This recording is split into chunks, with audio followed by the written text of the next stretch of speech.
Well, folks, we didn't want to leave you hanging during the Christmas break, and so we're going to give you some extra content. So here is an episode of Exodus, the Jordan B. Peterson series. It's a fantastic series. We went through every section of Exodus with a team of people. I was on for a couple of episodes. Here is one of those episodes. I think it's a spectacular discussion. Give it a listen.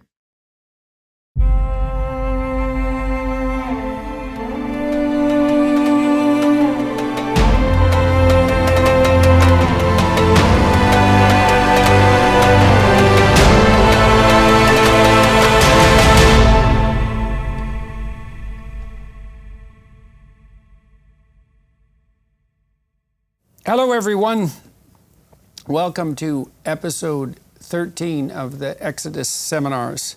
Yesterday, we covered the delineation of the commandments into the description of the details of sacred space, ritual, and worship. We're going to bring that to a close at the beginning of this episode and then move to the story of the golden calf. And so we'll close with Exodus 29, 43 to 46, the pronouncement of the establishment of God within the tabernacle and the sacred space.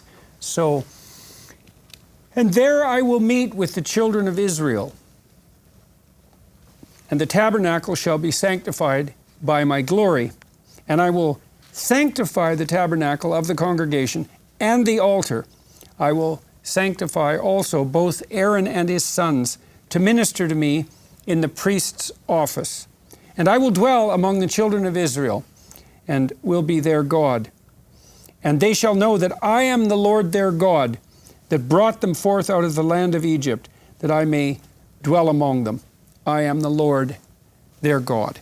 And God there reiterates the idea that He's the Spirit that has moved the Israelites forth out of tyranny into the desert and henceforth into the promised land. And so, any concluding comments on this section dealing with sacred space, ritual, and worship? I mean, I think it's important just to mention the notion of the glory, because it's not just a space. There's a sense in which God's presence was there in the tabernacle, and of course it's described in different ways. Sometimes it's described as light, sometimes as darkness, sometimes as cloud. There are different ways in which it's described, but it really is the presence of God which is there. And then we'll see it like when the presence is there, then the tabernacle stays, and when the presence goes up, where the presence leaves, that's when the people will move their tents and will kind of change place. So it's a foundation of space is the best way to understand it. It's like the presence of God is the foundation of stable space. Mm-hmm. If the presence of God moves, then the church should move too. Then things should move, yeah. Right. Okay. So but as you know, the word glory is rooted in the word weight. And the contrast, I think, is Milan Kundera, the unbearable lightness of being. God's reality is the weightiest weight in the universe behind everything. So for me, this is one of the great highlights of the passage, the whole book. In other words, the Exodus is freedom from. Mm-hmm. And the law and the covenant and then the tabernacle are freedom for a new way of life and so on. But what's the purpose? The purpose, the Lord says, is His presence, His glory will be with them at the heart of everything they do. Mm-hmm. I like the metaphor. And to me, that means a lot today, because our Western culture, the lightness of being. You know, when Nietzsche says when God dies, things become weightless. Mm-hmm.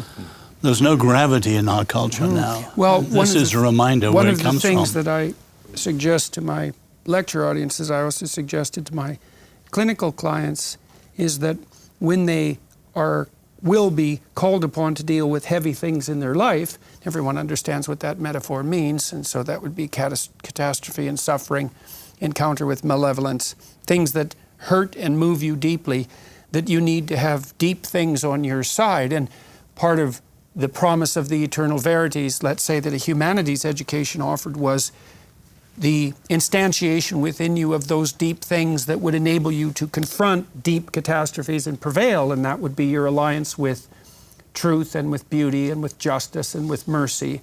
And that if you don't have those things on your side, then your lightness of being in the presence of the storms of catastrophe will demolish you, will no foundation, no house can withstand a Now storm. magnify that to a civilization size. Right. Well, and your point is that God is presenting himself, and so this is the spirit that brought the Israelites out of tyranny, the spirit that calls forth the people out of tyranny, and also that balance between darkness in the day and light at night.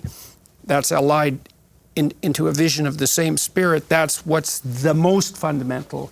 And as you pointed out, that the word glory itself is rooted in a recognition of what's weighty. I didn't know that, by the way. But there's also a stress here, isn't there, on the personal nature of the deity. I mean, the Greeks had their theology, and Xenophanes is critical of anthropomorphism, so says that if horses and oxen had gods, they'd have gods like horses and oxen. So thinking of the divine in a quasi-human form is criticized from the very earliest Greek philosophical tradition. And in Indic theology, you have this stress upon unchanging being. But here we have this insistence upon the personal nature of the first principle. And of course, that's immensely challenging, and that's been battled over by philosophers and theologians over the centuries. But I think this is a distinctly Hebraic perspective. Well, it's interesting. It's interesting to think about that biologically, in some sense. I mean, the manner in which we manifest our highest mode of adaptation is as a personality. So we bring a personality to the problem of existence, and you would think that that means that the personality is able to move forward into being because it's the being that a personality can encounter. Why wouldn't that be something like a relationship? Why wouldn't that flow logically out of the observations that we've already made, that in order to found a psyche and a community simultaneously, you need an orientation to what's highest, and you need an orientation that's horizontal, and that orientation has to be unifiable. And so why couldn't it be unified as a personality in relationship, given that we are in fact personalities? So why isn't that just a marker that has to be, that's necessarily true in some sense? Well, Greek theology develops beyond the anthropomorphism that Douglas describes, but it becomes more transcendent. It becomes a little bit more abstract. You see it with Plato in the Republic, and Aristotle in his physics and metaphysics. But what's interesting that it gets, as it were, it goes in the other direction. It gets almost too transcendent, sort of completely beyond the cosmos, completely beyond the universe. What we see here is this extraordinary fusion of the particular and the universal, as we saw in the moral universe with the Decalogue, and that's what's so distinctive about this text. The problem with the abstraction is that's the Deus abscondis problem. That's the death of God problem. Is that if God gets too abstract, then he floats off into space, and you have no connection with him. And this notion of God moving, the cosmic narcissist of Aristotle. That's right. Yeah. This notion of God moving, it just jumped into my imagination. Is God is contained within the Ark of the Covenant, let's say, but he moves. You might say, well, why would God move? And I think the answer to that is that I was doing a seminar on Nietzsche today, and Nietzsche pointed out that he was talking about this notion of will to power. And will to power, he said very distinctly, wasn't stasis or homeostasis. It wasn't something static. It was something dynamic and mobile. And you might say, well, we move forward in our life. It's a journey, like the Exodus journey. Maybe it's always a journey from tyranny into the desert to the promised land. And that would mean that the spirit that moves us is a mobile spirit, and that what God isn't static enough to be encapsulated in anything that doesn't move. You can build the right container, but the container itself has to chase after the spirit that moves us forward into the adventure of our life. So I think it's a relationship between the two. That is, God is the stability of the moving, and so you see that, like, this is not in here, but when you see this notion of the divine chariot, which appears later in the prophetic text, right? It's like the presence of God descends, and then that's what makes it possible for people to move. In this case, it's the opposite. Is when the glory goes away, then things fall apart in like in a normal way. It's like we undo everything we built, and we're going to move it to a different place for it to receive. But in terms of the personal and the impersonal, I think it's important to see that what's going on is always double. It's always double, because God is hiding. God is hiding behind all these veils, but he's also revealing himself. And so there's an aspect of God which is transpersonal, we could say, and there's an aspect of God which is definitely personal. In the Orthodox tradition, we talk about the sense of God being beyond all being and being beyond all name and all representation, but then also being that which holds everything together and makes the world exist. So those two move simultaneously. Of God hiding in the darkness, we saw that when Moses is up on the mountain. It's like God is hiding in this cloud of darkness because in some way he can't be seen, right? Moses can't see his face, but that's the mystery. It's like on the one hand you can't see his face, but he is... Right, he is the ultimate person, you could say. I think that also this language, in order to understand what we're about to do with the golden calf, the sense of the romantic and tremendous yearning that God has to be among his people is so clear from this language, right? He specifically says, it's not just I brought you out into the wilderness to serve me, which is the language of a king to his subjects. It's I brought you out here to live with you, to dwell among you. And it's repeated twice in this section, right? I brought you out specifically so that I can dwell among you. He wants the closeness with us. He wants the romance with us. And that's why it's such a tremendous sin against him when the people end up essentially throwing him out, right? I mean, what they're about to do with the golden calf. And the language that you'll see, God's response is, okay, well, I'm withdrawing from you.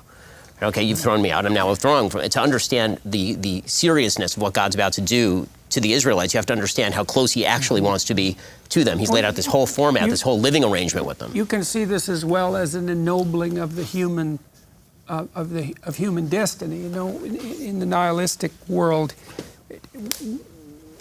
everything is gone in a billion years, and what the hell difference does it make what you do now anyways? And there's an insistence that despite our fragility and limitation, that there's something so valuable about proper, ordered, free striving among free men and women, let's say, that God himself takes an interest in that. And you can be cynical about that, but I don't think the cynicism helps much, because it's very hard on you in your life if you're cynical. And I think instead you could be open to that as a possibility, that people have a real role to play in being, and that the signal of that role is the fact that you can find yourself embedded in some movement forward, let's say, that's deeply meaningful. And we know what deep means, and we have a sense that there are levels of meaning. And so is it absolutely impossible to posit that we might have a real place in the order of being and that what we do actually matters? I think that's actually a more frightening concept than the notion that what we do doesn't matter. Well, I think Go ahead.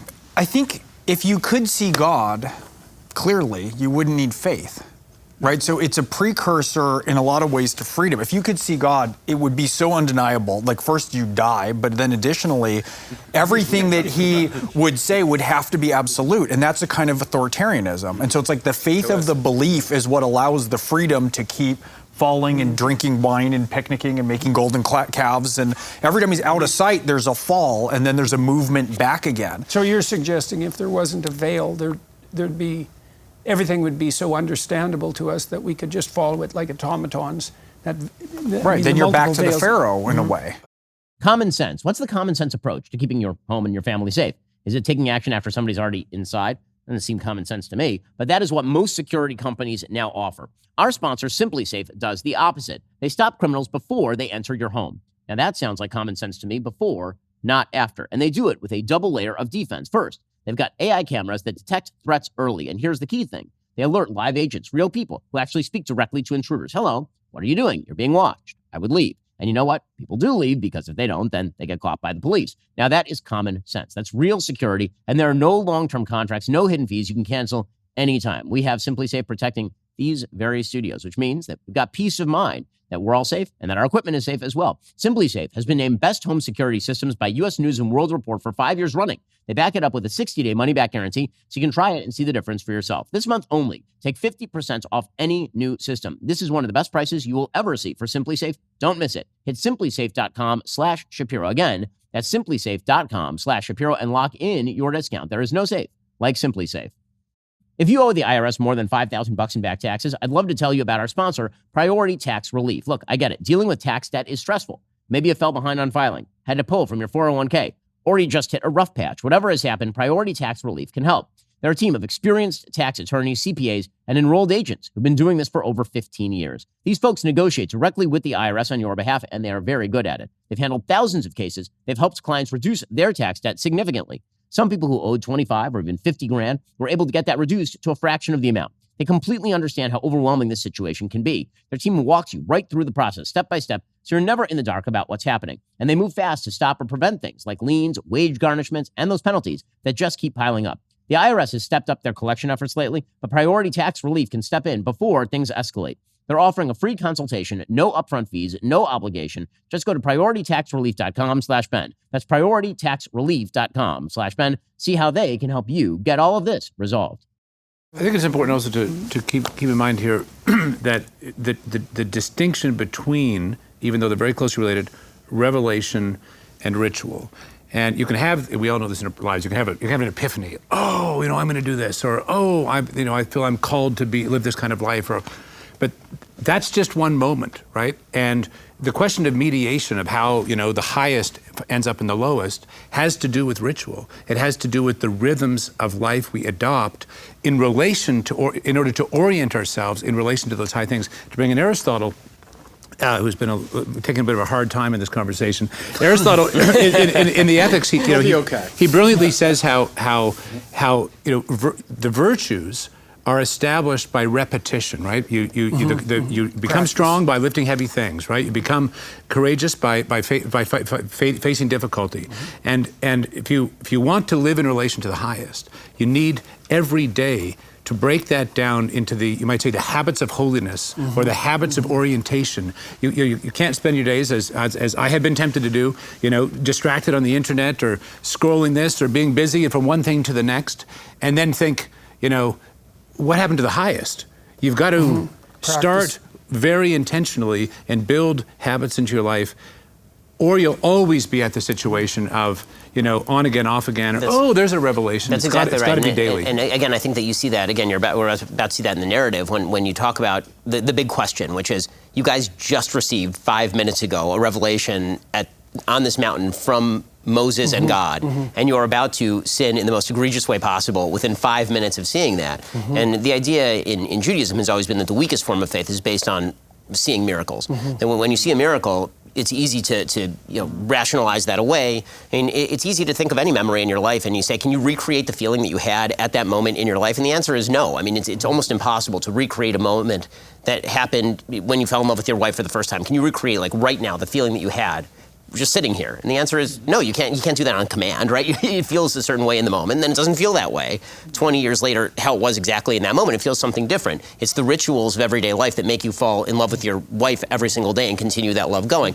And the same thing is true of God. It's not the revelation on Sinai that makes you think, okay, well, this is what God is. It's the living with God every day with Him in your midst that allows true romance to actually bloom. One of the things you do with people in psychotherapy as a behaviorist is you find those things they're afraid of or disgusted by and are avoiding, and then you help them implement a practice of voluntary confrontation, voluntary incremental confrontation.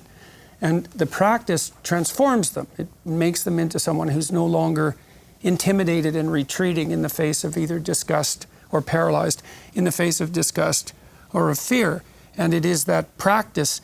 And I think we've lost that in our modern culture. Like, people say, well, I wish I was more courageous, or I wish I was more trusting, or they don't say this very often, but maybe they wish they were more humble, less prideful. And it's as if we think of that as that's something that's homogenous, that could just descend on you en masse, instead of something that you practice. Like, you practice trust with people. If you're wise, you practice courageous trust. And humility is a practice. You have to you have to get better and better at it if you can. It's not like that's an easy thing to do, but you don't get better at it without practicing it in a ritualistic manner. And that's what prayer is fundamentally asking what is highest to help you on that journey. And that it involves fundamentally the humility to station yourself in relation to that which you need and asking it for its help day by His help, however you want to configure that. Ours is a culture without prayer. You know, I remember as a student a lecturer who was giving a lecture on the Stoics, and he said, the great difference between you and your ancestors, whether they were pagans or Christians, is they prayed. And he meant these rituals of prayer, prayers at meal times, prayers punctuating life. I mean, I think that is a very interesting observation about the modern world, and and why it might have lost transcendence. Yes. Very well, because it's not seeking for it. Oz? Well, I think it's lost it because we got a secularized worldview. You know, we live, as Peter Berger says, in a world without windows. So traditionally, the unseen was not unreal. But in the modern world, the unseen is unreal, and the real world is politics, technology, and so on. It's funny is people still believe in a secular manner that still has an implicit transcendence, that there's something they can communicate with that will guide them, because people often in trouble will, let's say, they'll hope they do the right thing. But you think about what that means, is that it means they know they're not doing the right thing at the moment, and then they're opening themselves up to the possibility that there is a right thing, and that there's a source of information that would reveal the right thing, and then they generally, it's easy for them to attribute the discovery of the right thing then to themselves. They thought it up, but they act as if they're talking with something, speaking with something that's transcendent, that has the capacity to determine what constitutes what's right. And so, and I was thinking too, Jonathan, here about the Jesus prayer. So maybe if you would just recite that for a second, that there's something I could say about it. Lord Jesus Christ, Son of God, have mercy on me, a sinner. Okay, so you say, well, why would people repeat that to themselves over and over? And I would say, well, people won't know that it's a prayer that's repeated mentally, and sometimes monks will actually do it all the time, even in their sleep. And then there's a breathing which comes with that, breathing and a posture, and attending to the heartbeat, which creates this kind of rhythm that fills the person's life with this prayer. Okay, so I think people don't pray in part because they don't know how or what it means. But this prayer, for example, as far as I can tell, means something like, the probability that I'm taking aim properly, optimally, and hitting the target constantly is very, very low. And to sin means to miss the mark. And so knowing that, I want to keep in mind that that's the case, because the degree I keep in mind that that's the case is going to be precisely proportionate to the degree that I might open myself up to learn. So one thing you want to do, perhaps, is remind yourself constantly that one thing that could get in the way of your continued adaptation would be your unrecognized pride. And so that injunction there, that plea to admit to your sins, I don't see how that's any different than opening yourself up to the revelation of something that's transcendent, because you're only deeming yourself unworthy in relationship to at least an implicit ideal, because otherwise what are you unworthy in relationship to? And if there's nothing worthy beyond that could correct you, then there's no consideration of what constitutes unworthy at all. And then you might also ask, well, if you're not unworthy, then why the hell are you suffering so stupidly? I mean, that's the only hope you've got in some sense, that you're doing something wrong because you're blind in some way you don't understand. And if you could just lower yourself enough, that's what Jung said about modern people and God, is that modern people don't see God because they don't look low enough, which I think is a wonderful So Jordan, is what you're saying that the kind of the sense of an inner psychological fragmentation, a sense that one somehow out of kilt with the realm of value, out of harmony, brings with it, or the implication that there really is a moral universe, a world of value out there which is discovered, not constructed. Well, it's pretty rough on people if they have no notion of moral progress whatsoever. I mean, then what do you do if everything around you is miserable and you're suffering? It's like, well, there's no up. Well, there's clearly a down, because that's where you are. If there's no up, there's no hope. And you rarely find anybody so nihilistic that they really believe that there isn't even in principle an up beyond the hell they're in. Now, people do fall into that trap from time to time, and I would say at that point they're seriously and maybe irreparably suicidal. I think it's Well, true. Stephen was saying outside a wonderful little phrase, reality is on our side. In other words, however crazy or wicked or perverse ideas are, people can't finally live with them, and it'll bounce back on them. That's Horace's great line. You can drive nature out with a pitchfork, but it's always going to come back in through the back door. Horace? Horace, yeah. I'd like to ask a question that I've been waiting. Ben said God wants to dwell among us, correct? So I'm going to pose a question. It's not rhetorical. I don't have an answer. I'm very curious for any of your answers. Does God want, number one? But number two, if he does he want for his sake as well as for our sake? If it's for his sake, are we, and these really are open questions. In other words, if God wants something, then if he doesn't receive it, he's presumably sad. You can't say God wants X, doesn't get X, and has no reaction. The very notion that God has a desire implies God has emotions. Are we right to say that about God, or are we talking, as the rabbis would say, Bilshon B'nai Adam, in the language of human beings? But if we're talking only in the language of human beings, then it's make-believe. I don't want a make-believe view of God. So I don't know, does God want things for him? Why would it have to be make-believe rather than something like analogical? Correct. Because if we understand this, we've been talking about this idea of this kind of subsidiary structure and how things lay themselves out in patterns that move all the way down reality. So the language we use about God, it misses God because God is transcendent beyond all things, but it's not arbitrary. It's the right word at the right level. And so a good way to understand what this is, that if God doesn't dwell among us in some way, the world actually ceases to exist. I agree. Right. I agree. That's about us. Yeah. That we need God is a given. Does God need us? I have a Jewish line of thought on that question that you might find interesting. So there's an old, and I don't remember where it's derived from, unfortunately, but I know it's derived from Jewish thought. What does a being that's omniscient, omnipotent, and omnipresent lack? And the answer is limitation. And so that's allied with another thought, which is God and man are in a sense twins. God has all the advantages of that which is unlimited and infinite, and human beings have all the advantages of that which is finite and limited. And the union of the finite and the infinite is greater than merely the infinite. There's something more complete about it. And it seems to me to reflect something else, which is one thing we know about being is that being is uncomfortable with mere being. And you can tell that because being is aligned with becoming.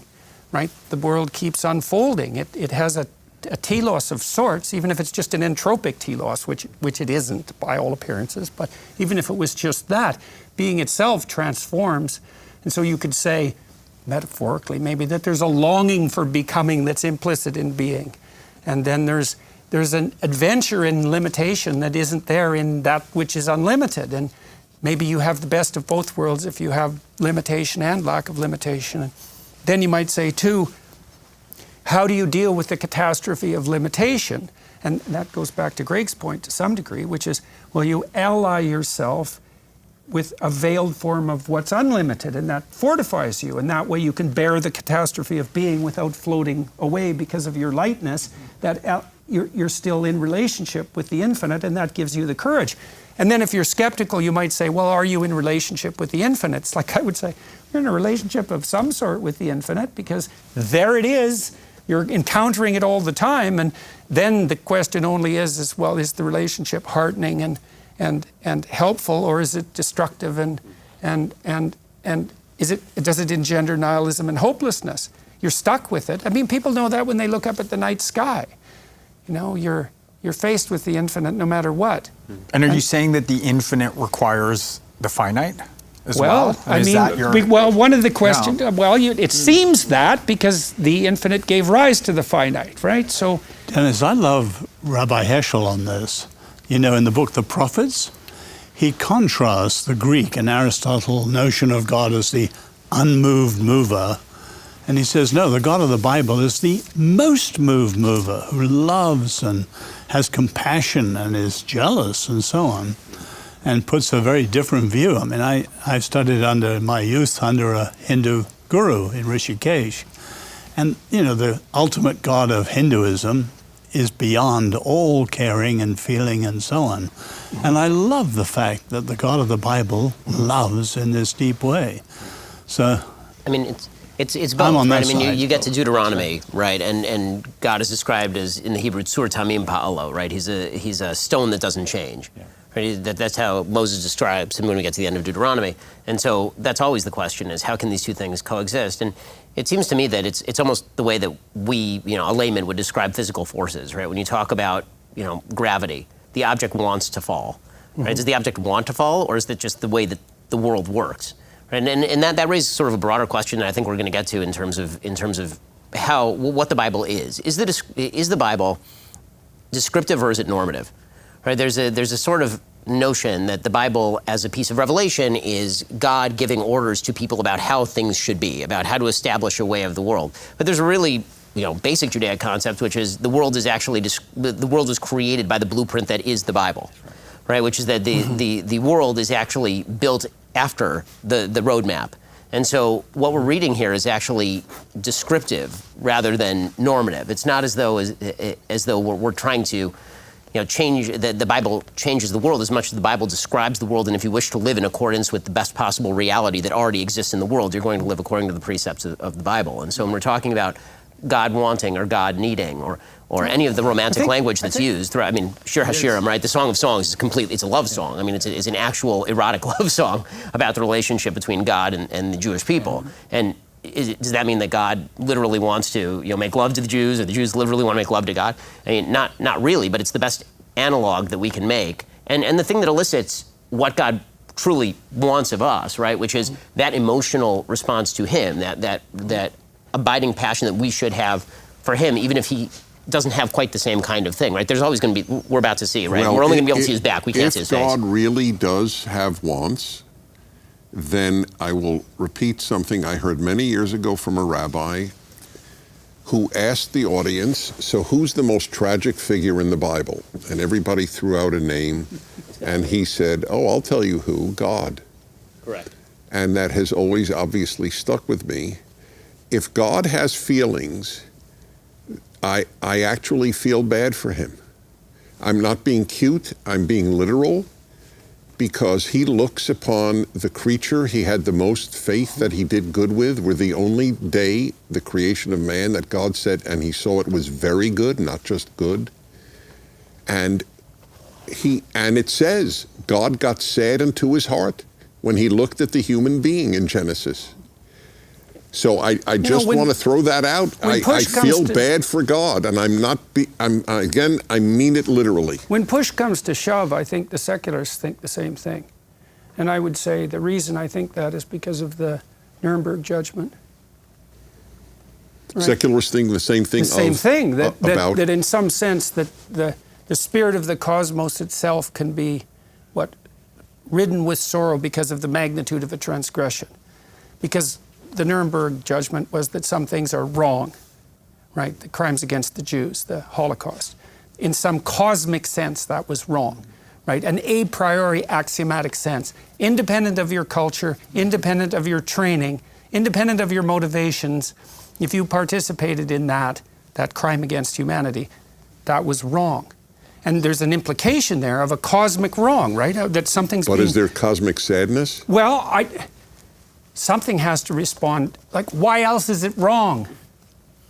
right? There's some implication there that the concept of wrong itself has something about unfortunate suffering as part and parcel of it. And you know, people can dispense with that and say, well, that's all nonsense. It's like it's so easy for you to dispense with the Nuremberg judgment, is it? Because that's not an easy thing to do. It's also the best way to live, meaning that if the Bible is describing the best way to live, then the best way to live is to live as though you have the capacity to harm the world, right? As though you have that capacity to make God sad. And it also explains why, you know, in Judaism, I mentioned briefly in the last episode, how Judaism says that you're supposed to both fear God and love God, right? In the Hebrew, it's ahavat shemayim and yirat shemayim, right? You're supposed to love God and fear God. And how do you do both of those things at the same time?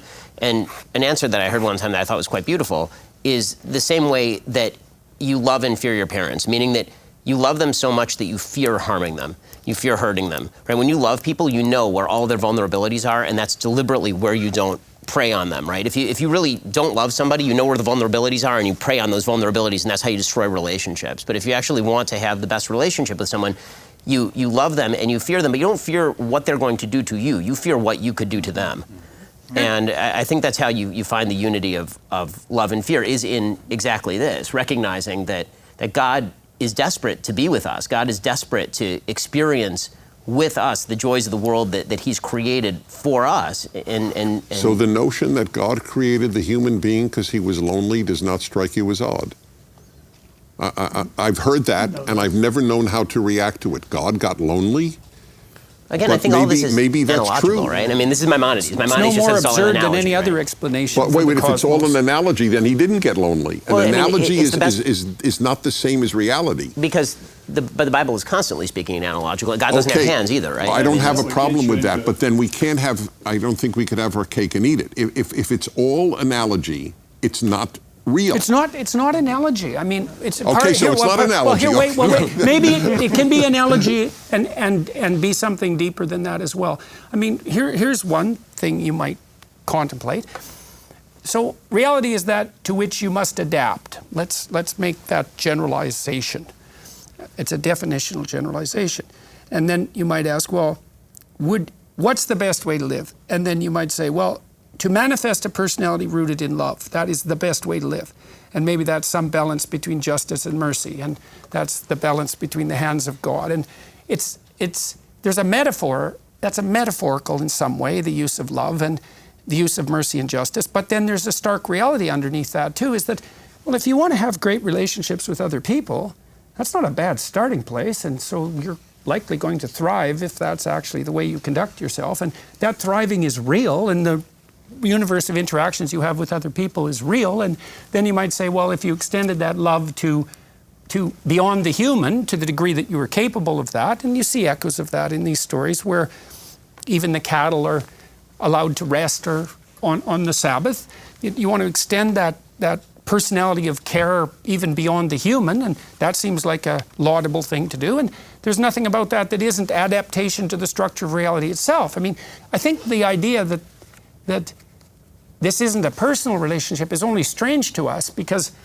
we accept axiomatically the idea that the world is an object.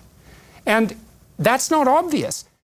This episode is sponsored by Alliance Defending Freedom. As an advocate for truth, you know that women shouldn't have to share locker rooms with men. Women shouldn't have to compete against male athletes, and they shouldn't be punished for speaking the truth. But across America, that's exactly what's happening. Men are being allowed to compete in women's sports, robbing girls of scholarships, medals, titles, and safety. Now, for the first time in history, the U.S. Supreme Court has agreed to hear two cases, West Virginia versus BPJ and Little versus Hecox on January 13th, that could decide the future of women's sports nationwide. This could be a watershed moment in the fight to protect biological reality and fairness. Alliance Defending Freedom needs your voice today. Visit joinadf.com/Ben or text Ben to 83848 to add your name to their declaration and side with truth and fairness. That's joinadf.com/Ben or text Ben to 83848. What starts in women's sports spreads to schools, medicine, and parental rights. This is our moment to push back. Stand with Alliance Defending Freedom today. Again, that is joinadf.com/Ben or text Ben to 83848 to start fighting today.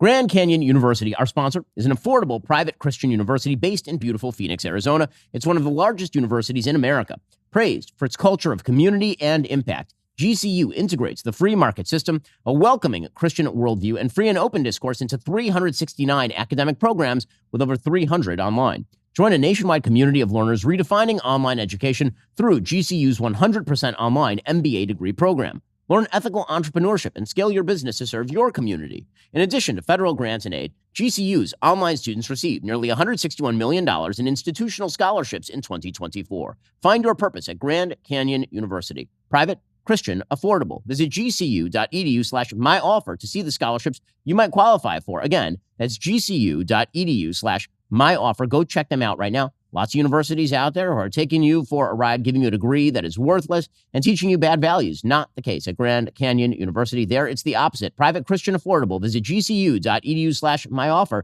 and see the scholarships you might qualify for. Here's another reason why it's not obvious is when you look at objects, we thought forever that you see the object and you add something normative or value-laden to it. But all of the most modern cognitive neuroscience of perception shows that that's just wrong. You see the value. In fact, you might even see the value, the meaning, before you see the object. It might be a prerequisite of object perception itself.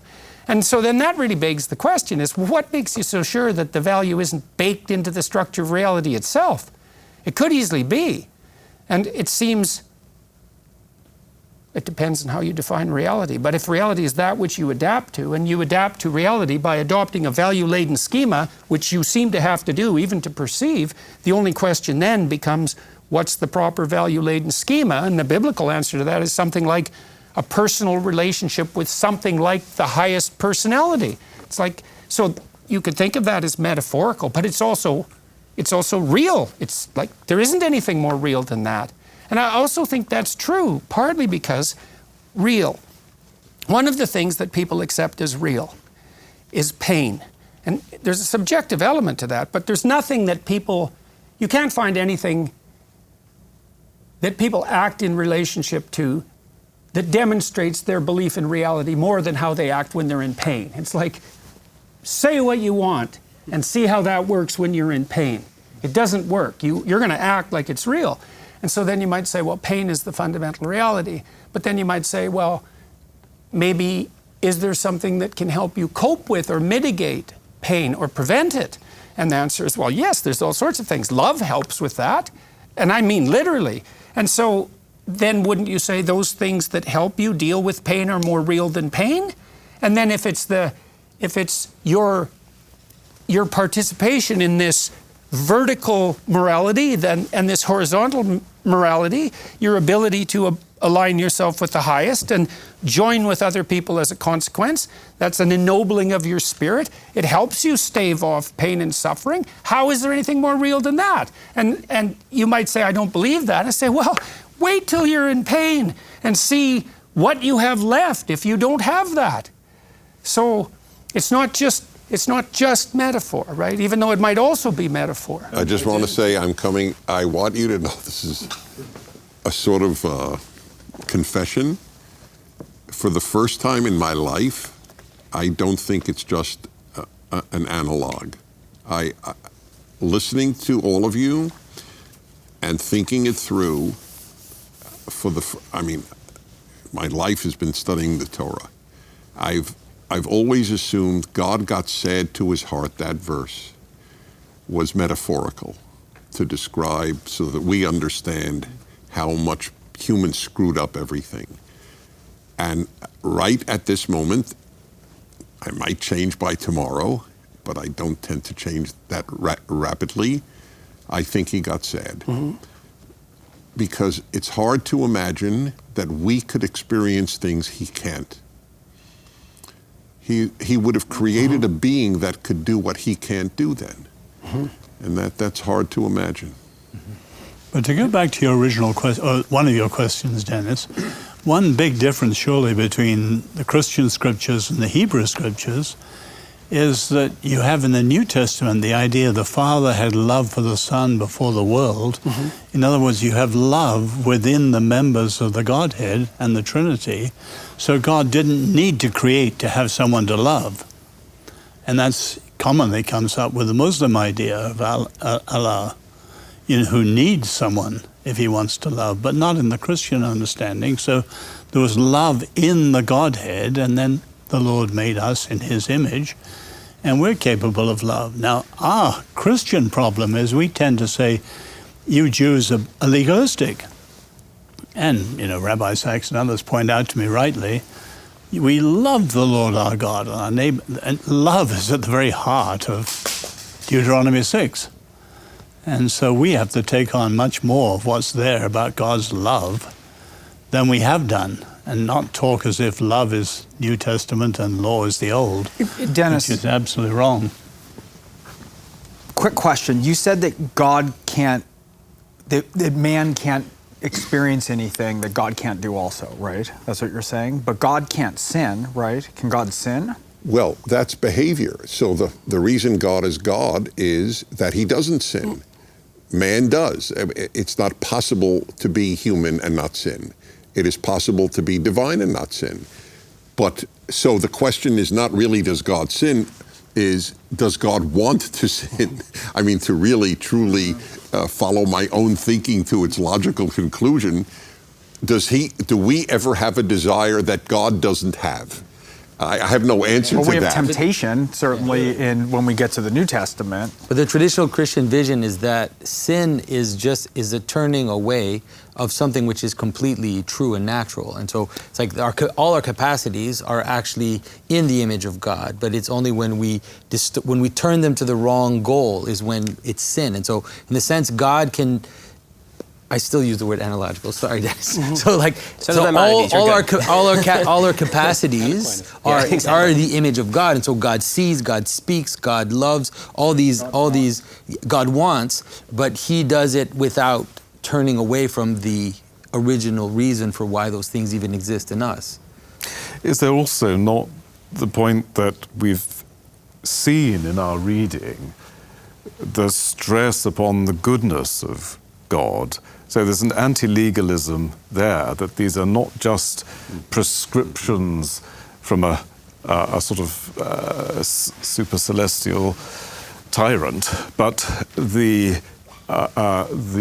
prescriptions are emerging out of the benevolence, out of the goodness of God. In relationship. Yes, and one of the key themes in the medieval theological tradition in the West is the idea that goodness is expansive.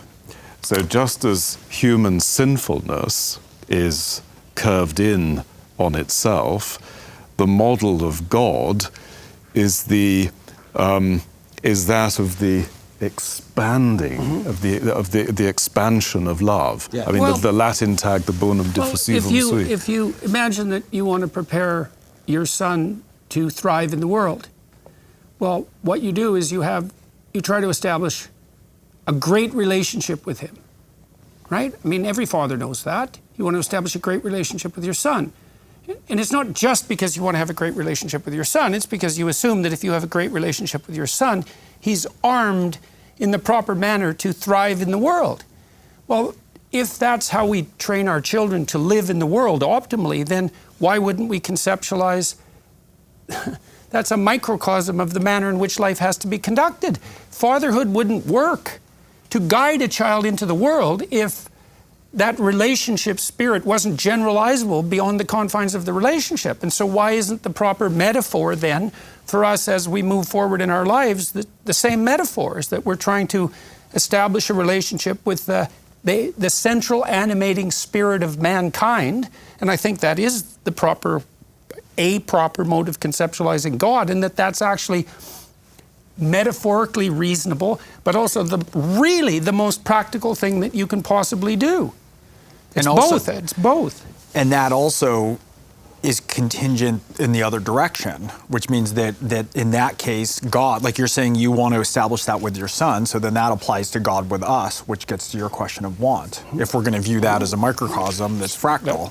That seems... I got to tell you, I'm very vulnerable at this moment, to be honest. I wrote an essay. For a group hug.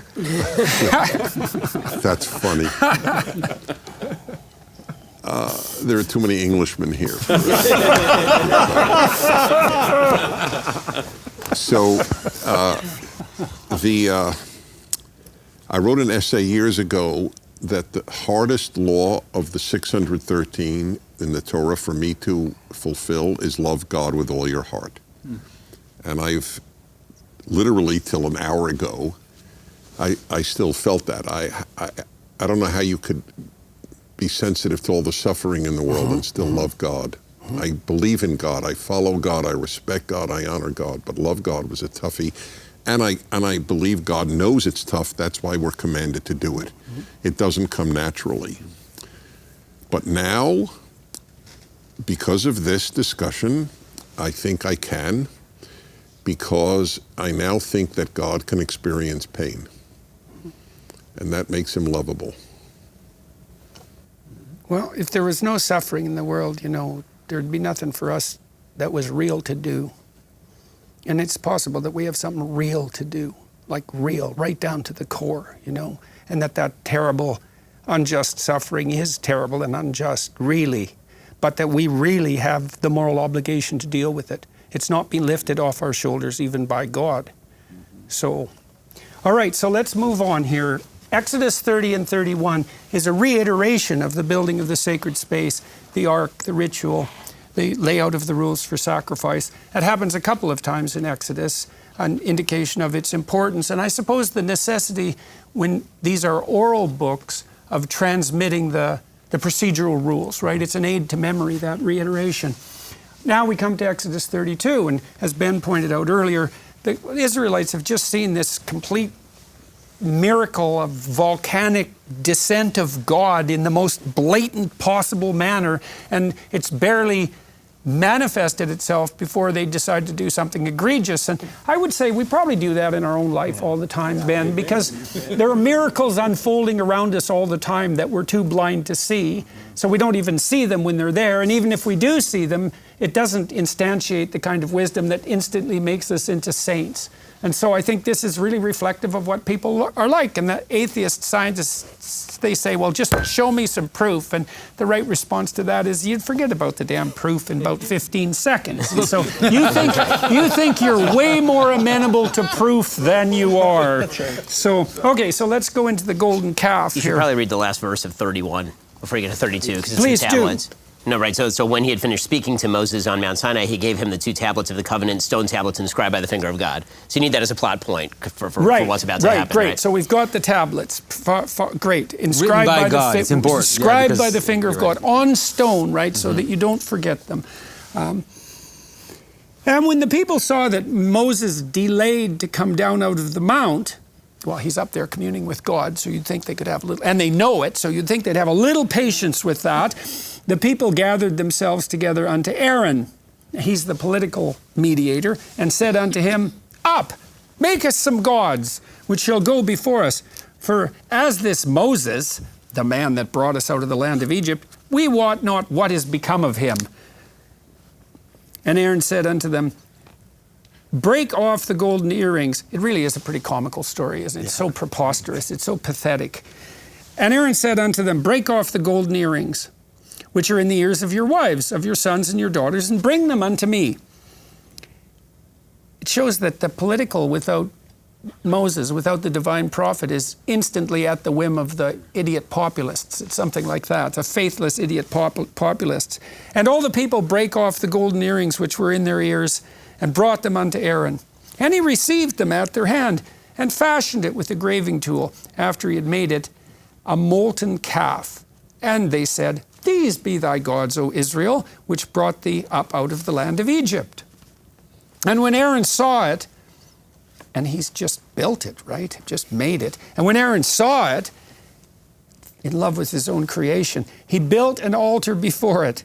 And Aaron made proclamation and said, Tomorrow is a feast to the Lord. And they rose up early on the morrow and offered burnt offerings. It's a feast for God. It's not, in Aaron's defense, it's not a feast to the calf. Because it's the name of God. To Yahweh. He's not saying okay. It's a delaying tactic. Yes, there were a lot of delaying tactics. Get your wives to give all their earrings over is perceived by the rabbis, right, as a delaying That's factor. not an easy conversation. That's right. Yeah. Hey, honey, I'll take that earring for a calf. What are you, nuts? Yeah, okay. So when Aaron saw it, he built an altar before it. And Aaron made proclamation and said, tomorrow is a feast to the Lord. And they rose up early on the morrow and offered burnt offerings and brought peace offerings. And the people sat down to eat and to drink and rose up to play. And the Lord said unto Moses, Go, get thee down, for thy people which thou broughtest out of the land of Egypt have corrupted themselves. Thy people. Thy it's people. no longer his people. Right. So actually, you'll see the wordplay here. Yeah. It's extraordinary because you see right here, God says to Moses, your people, and then Moses, for the next chapter and a half, essentially keeps saying, your people, your people, your people. The truth is that the very first time that Moses actually identifies the Israelites as his people is in the section that we'll get to in a little while, which it shows the romance between Moses and God and Moses and the Israelites. It's amazing. I mean, the grammar actually changes. He's constantly saying, they're your people, they're your problem, they're your people. And then when God, as we'll get to, offers him the ability to essentially be supplant Get rid of them. and he says, no. And then he says, and I want you to reunite with them. I want you to, don't veil yourself. Don't run away from us. Come back. He says, come back to us. Right? Suddenly he's identified with the people. It's a really romantic moment. It's really amazing. And the Lord said unto Moses, Go, get thee down, for thy people, which thou broughtest to the land of Egypt, have corrupted themselves. They have turned aside quickly out of the way which I commanded them. They have made them a molten calf, and have worshipped it, and have sacrificed thereunto, and said, These be thy gods, O Israel, which have brought thee up out of the land of Egypt. And the Lord said unto Moses, I have seen this people, and behold, it is a stiff-necked people, stubborn like the Pharaoh. Now, therefore, let me alone, that my wrath may wax hot against them, and that I may consume them. And I will make of thee a great nation. And Moses besought the Lord his God, and said, Lord, why doth thy wrath wax hot against thy people, when thou hast brought forth out of the land of Egypt with great power and with a mighty hand? Wherefore should the Egyptians speak and say, For mischief did he bring them out, to slay them in the mountains and to consume them from the face of the earth? Turn from thy fierce wrath and repent of this evil against thy people. So Moses is mediating for his and I people. love that Moses is also like, won't that be embarrassing? Right. It's so amazing, right? So he's reasoning in this way that's... You see that what would the Egyptians say? What will the Egyptians say? Right. There's a warning here. I mean, it's that... Just as God said, I won't forgive anybody who does wrong in my name, he is saying to God, don't do wrong in your name. Yeah. And your promises.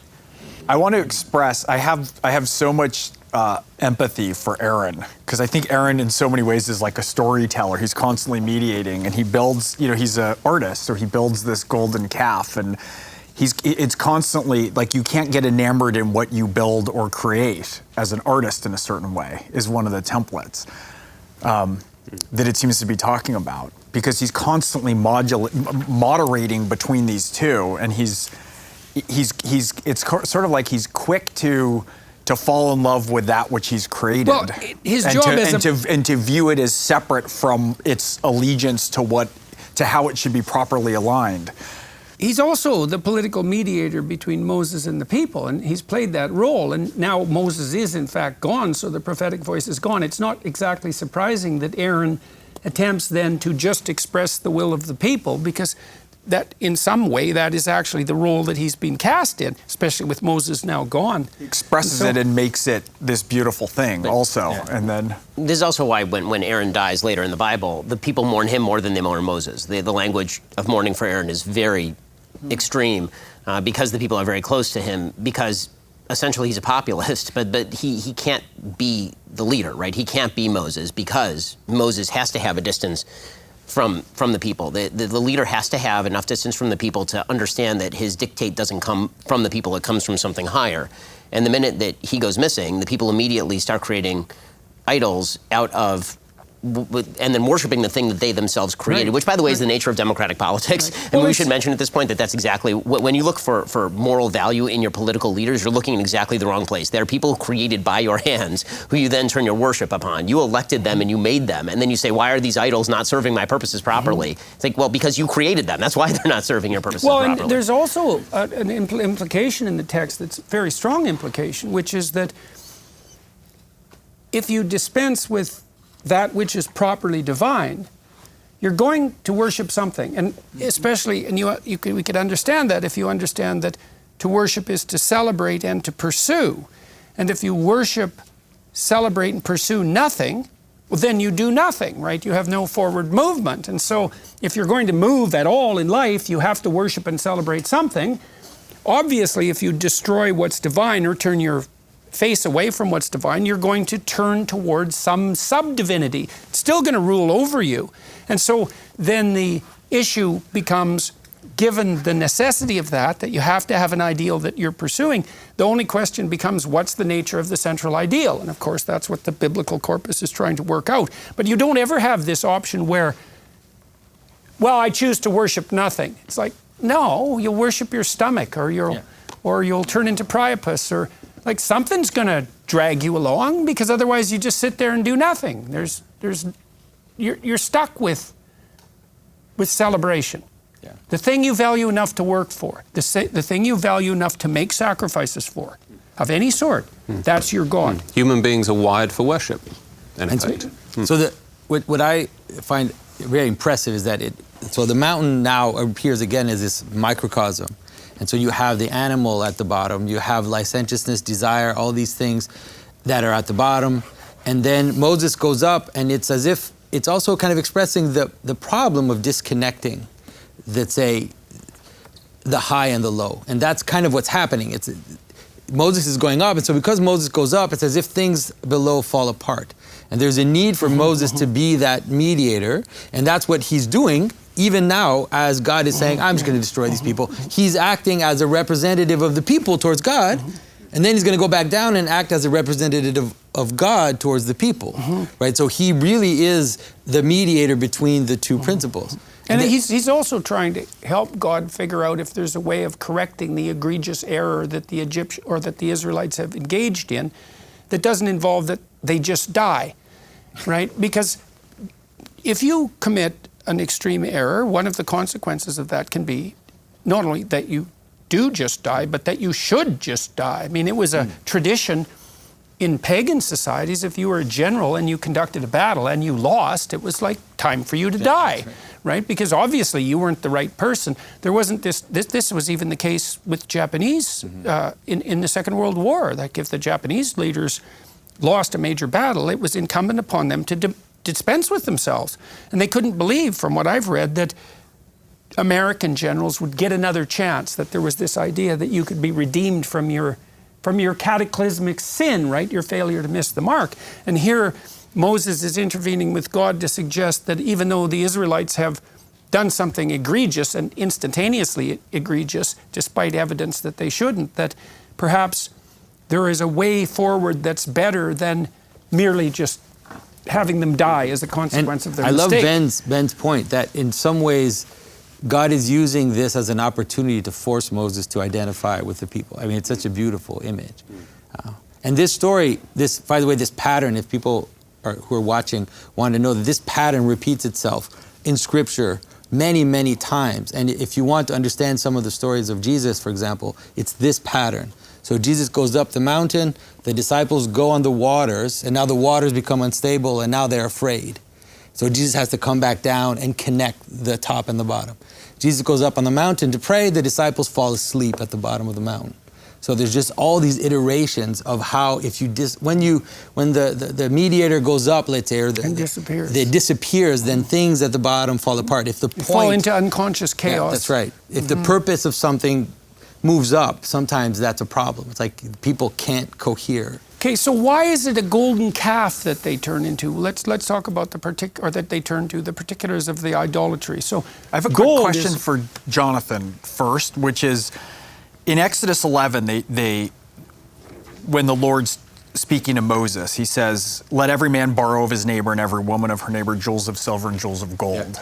Right? It's a collection of all the things that are of earthly materialistic value. And we see this echoed here. But this is it. So you can see it. It's like there's two sides, which is that on the one hand, to make the tabernacle, God tells Moses that he's going to gather this stuff up, the same stuff, precious to make the tabernacle. But now this stuff that came from Egypt is gathered to make the idol. And so it actually talks about the potentiality exactly that, as a kind of neutral thing. Like, let's say money. Money is not moral or immoral, it's neutral, it's possibility. So you can take money and you can use it to kill someone, you can take money, you can use it to help an orphan. Or put the jewels in the breastplate like we talked about yesterday. Or you can create it in a way that elevates it. And so it really does help you understand, and I think it's on purpose that it's ornaments.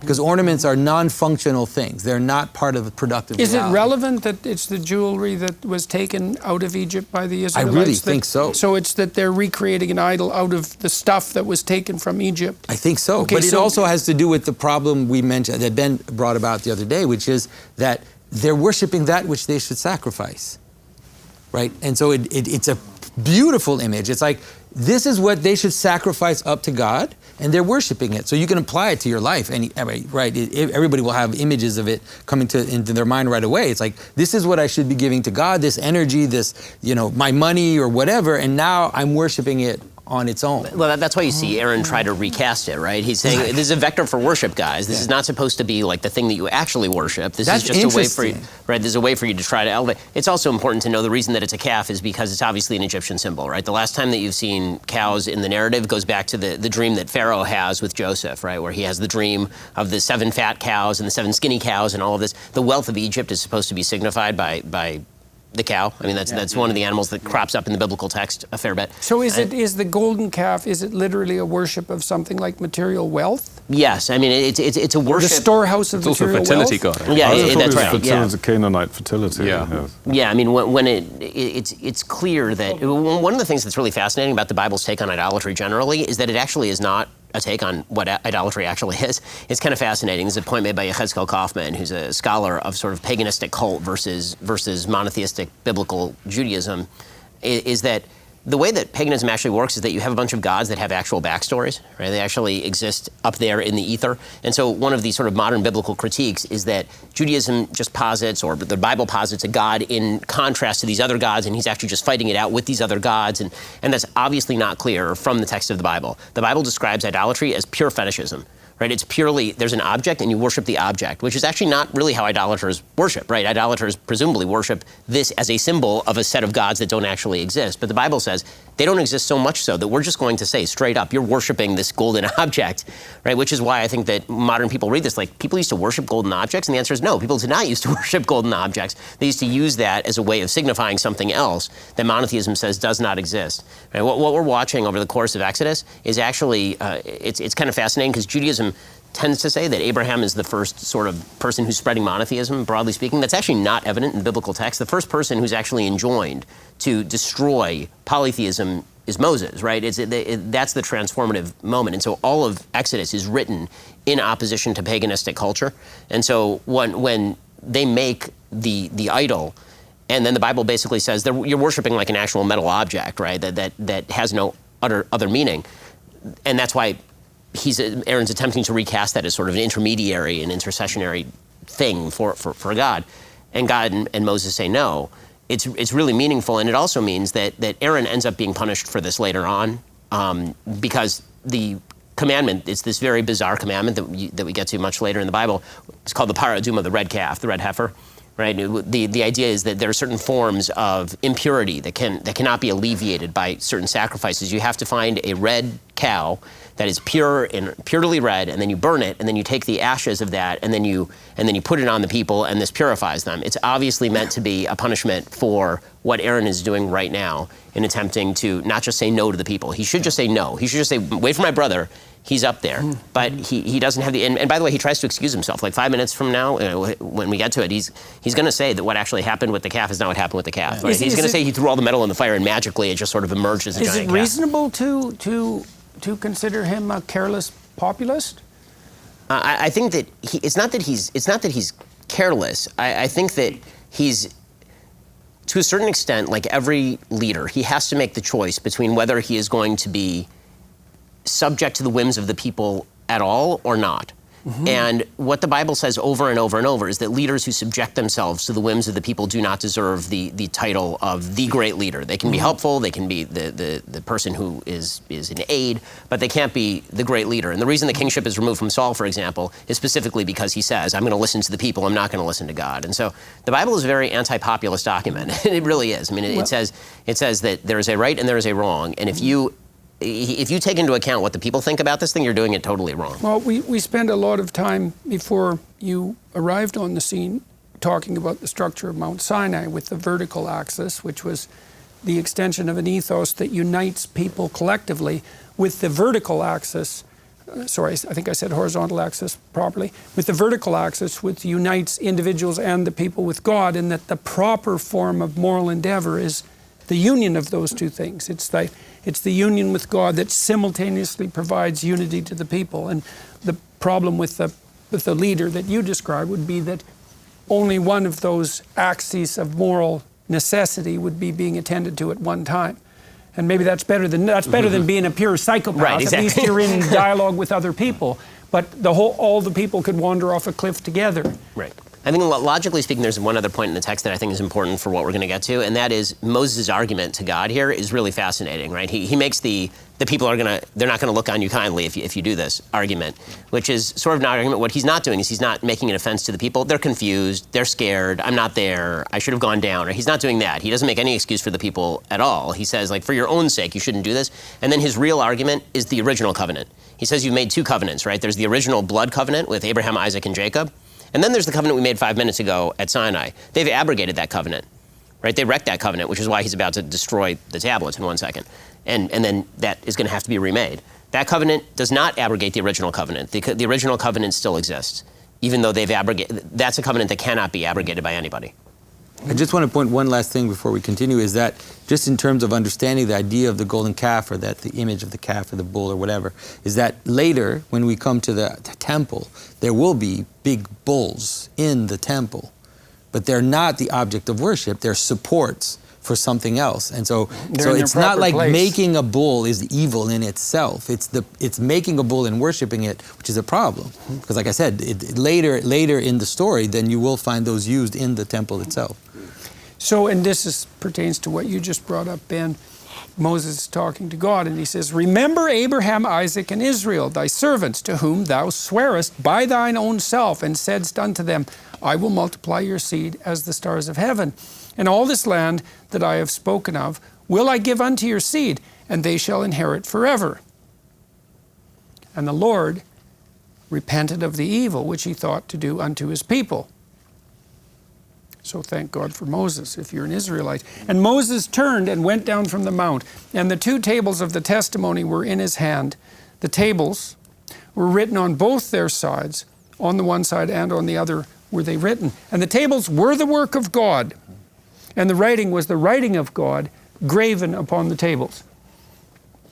And when Joshua heard the noise of the people as they shouted, he said unto Moses, there is a noise of war in the camp. And he said, it is not the voice of them that shout for mastery, neither is it the voice of them that cry for being overcome. But the noise of them that sing do I hear. And it came to pass, as soon as he came nigh unto the camp, that he saw the calf and the dancing. This is a frenzy of sorts, eh? And is that a frenzy of descent, like untrammeled descent into the natural world? I think of it as an orgy.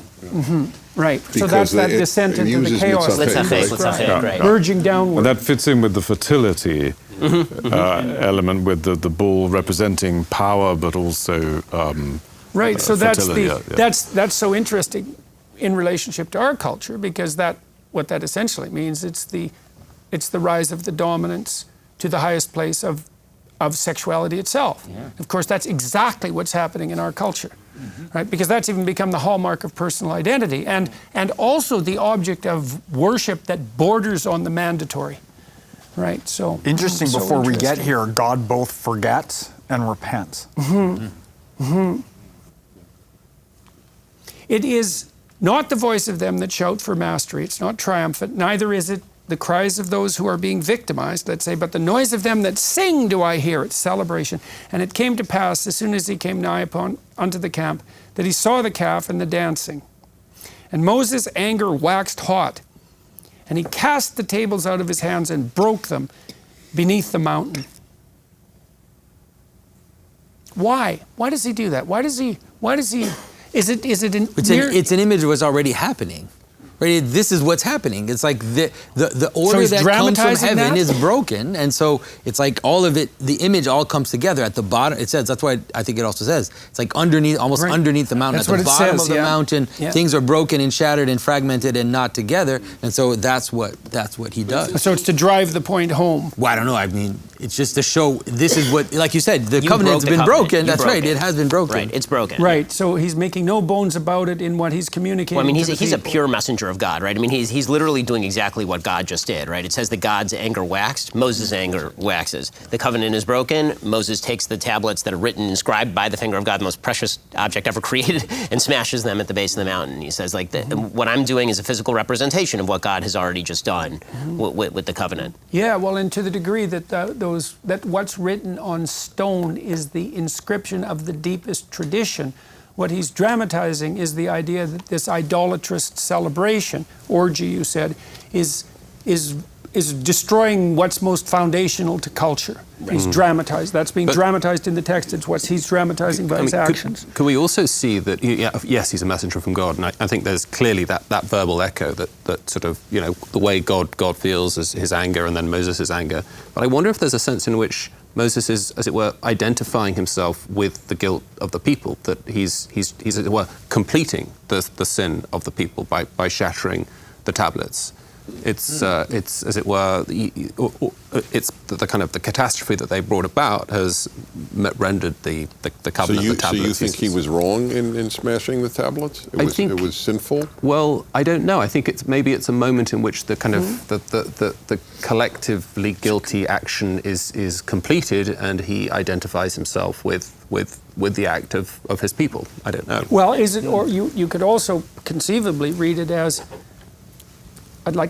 in some way a kind of over-response, is that he's so appalled by the goings-on that now he impulsively destroys something that's of great value that's been entrusted to him. So do you think he was wrong? Well, I don't know. I mean, I don't. No, I'm curious. I don't know. I mean, it doesn't seem that dashing the tablet of tradition to bits is necessarily the right response to the emergence of licentiousness. Although I would say that is what conservatives are doing now in the main. Although I do think that the idea here. The covenant. Absolutely, yes, exactly. Dashing the tablets into pieces in frustration and bitterness. I mean, I think that the idea that he didn't do the wrong thing is justified by the next several chapters of him repeating everything with regard to the tabernacle, which makes no sense unless it's a second covenant, right? If the covenant hasn't been broken, if Moses just did the wrong thing, if the covenant still maintains, you don't have to repeat the entire explanation of everything that you have to do again.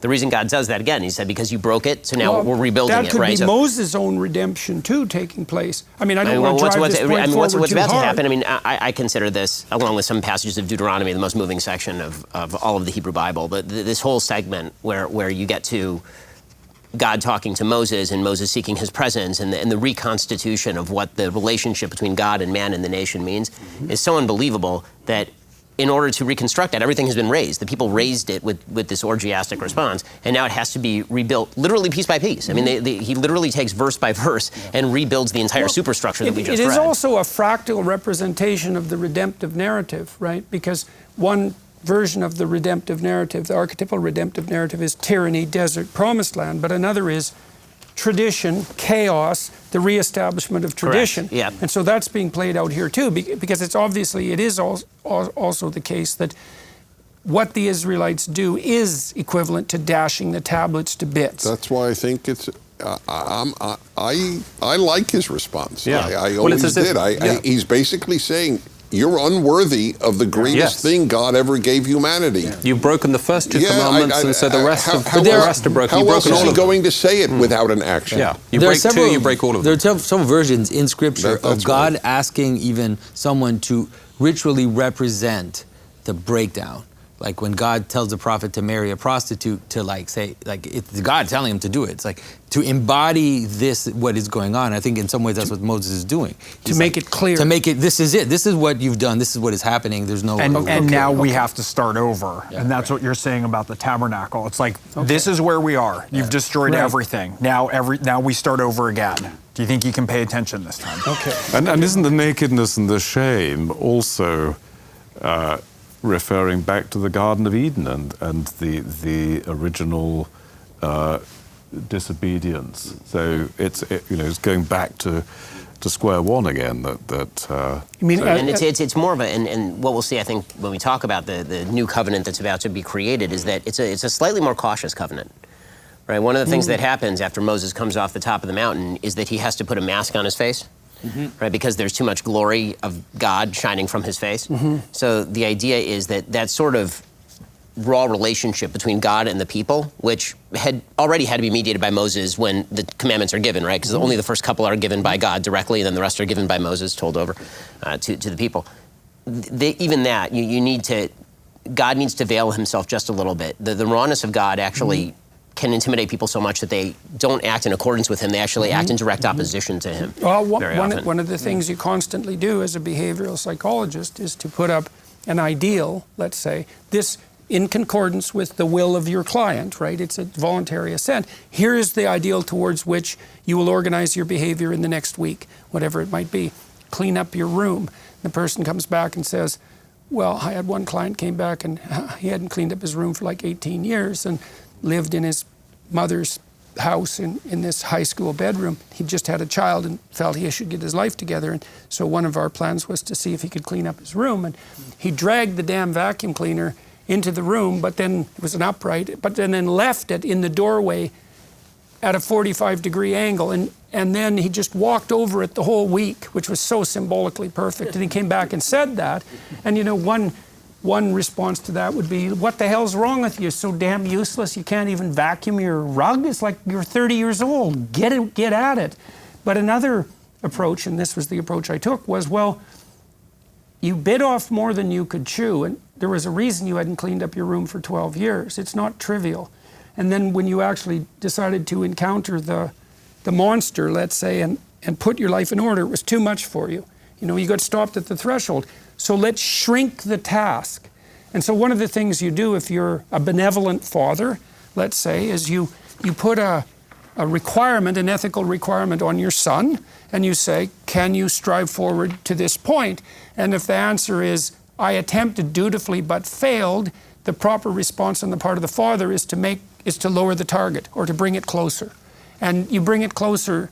The rule, in some real sense, is you bring it close enough so that the person has to improve to hit the target, but that there's a reasonable probability that they'll be able to do it. And that's judicious relationship, right? Because you have to fit the ideal to the capacity of the person that's moving forward. That's what you do as a parent, if you have any sense at all, and maybe as a friend too, and you certainly do that to yourself. But the repentance, the orientation has to be correct, or else you're just lowering the bar to manipulative means. And I think that's part of what you were describing, that he reduces the golden calf to the state that it should be, which is something that is nourishing, right? He makes it what's real. He makes them drink it, which is an act of repentance. You're putting this in the right place. Now we can engage again properly. Right. Because if you keep lowering the bar and lowering the bar, the threshold, we also can see that being out of control. Yeah, well, that's too much pity.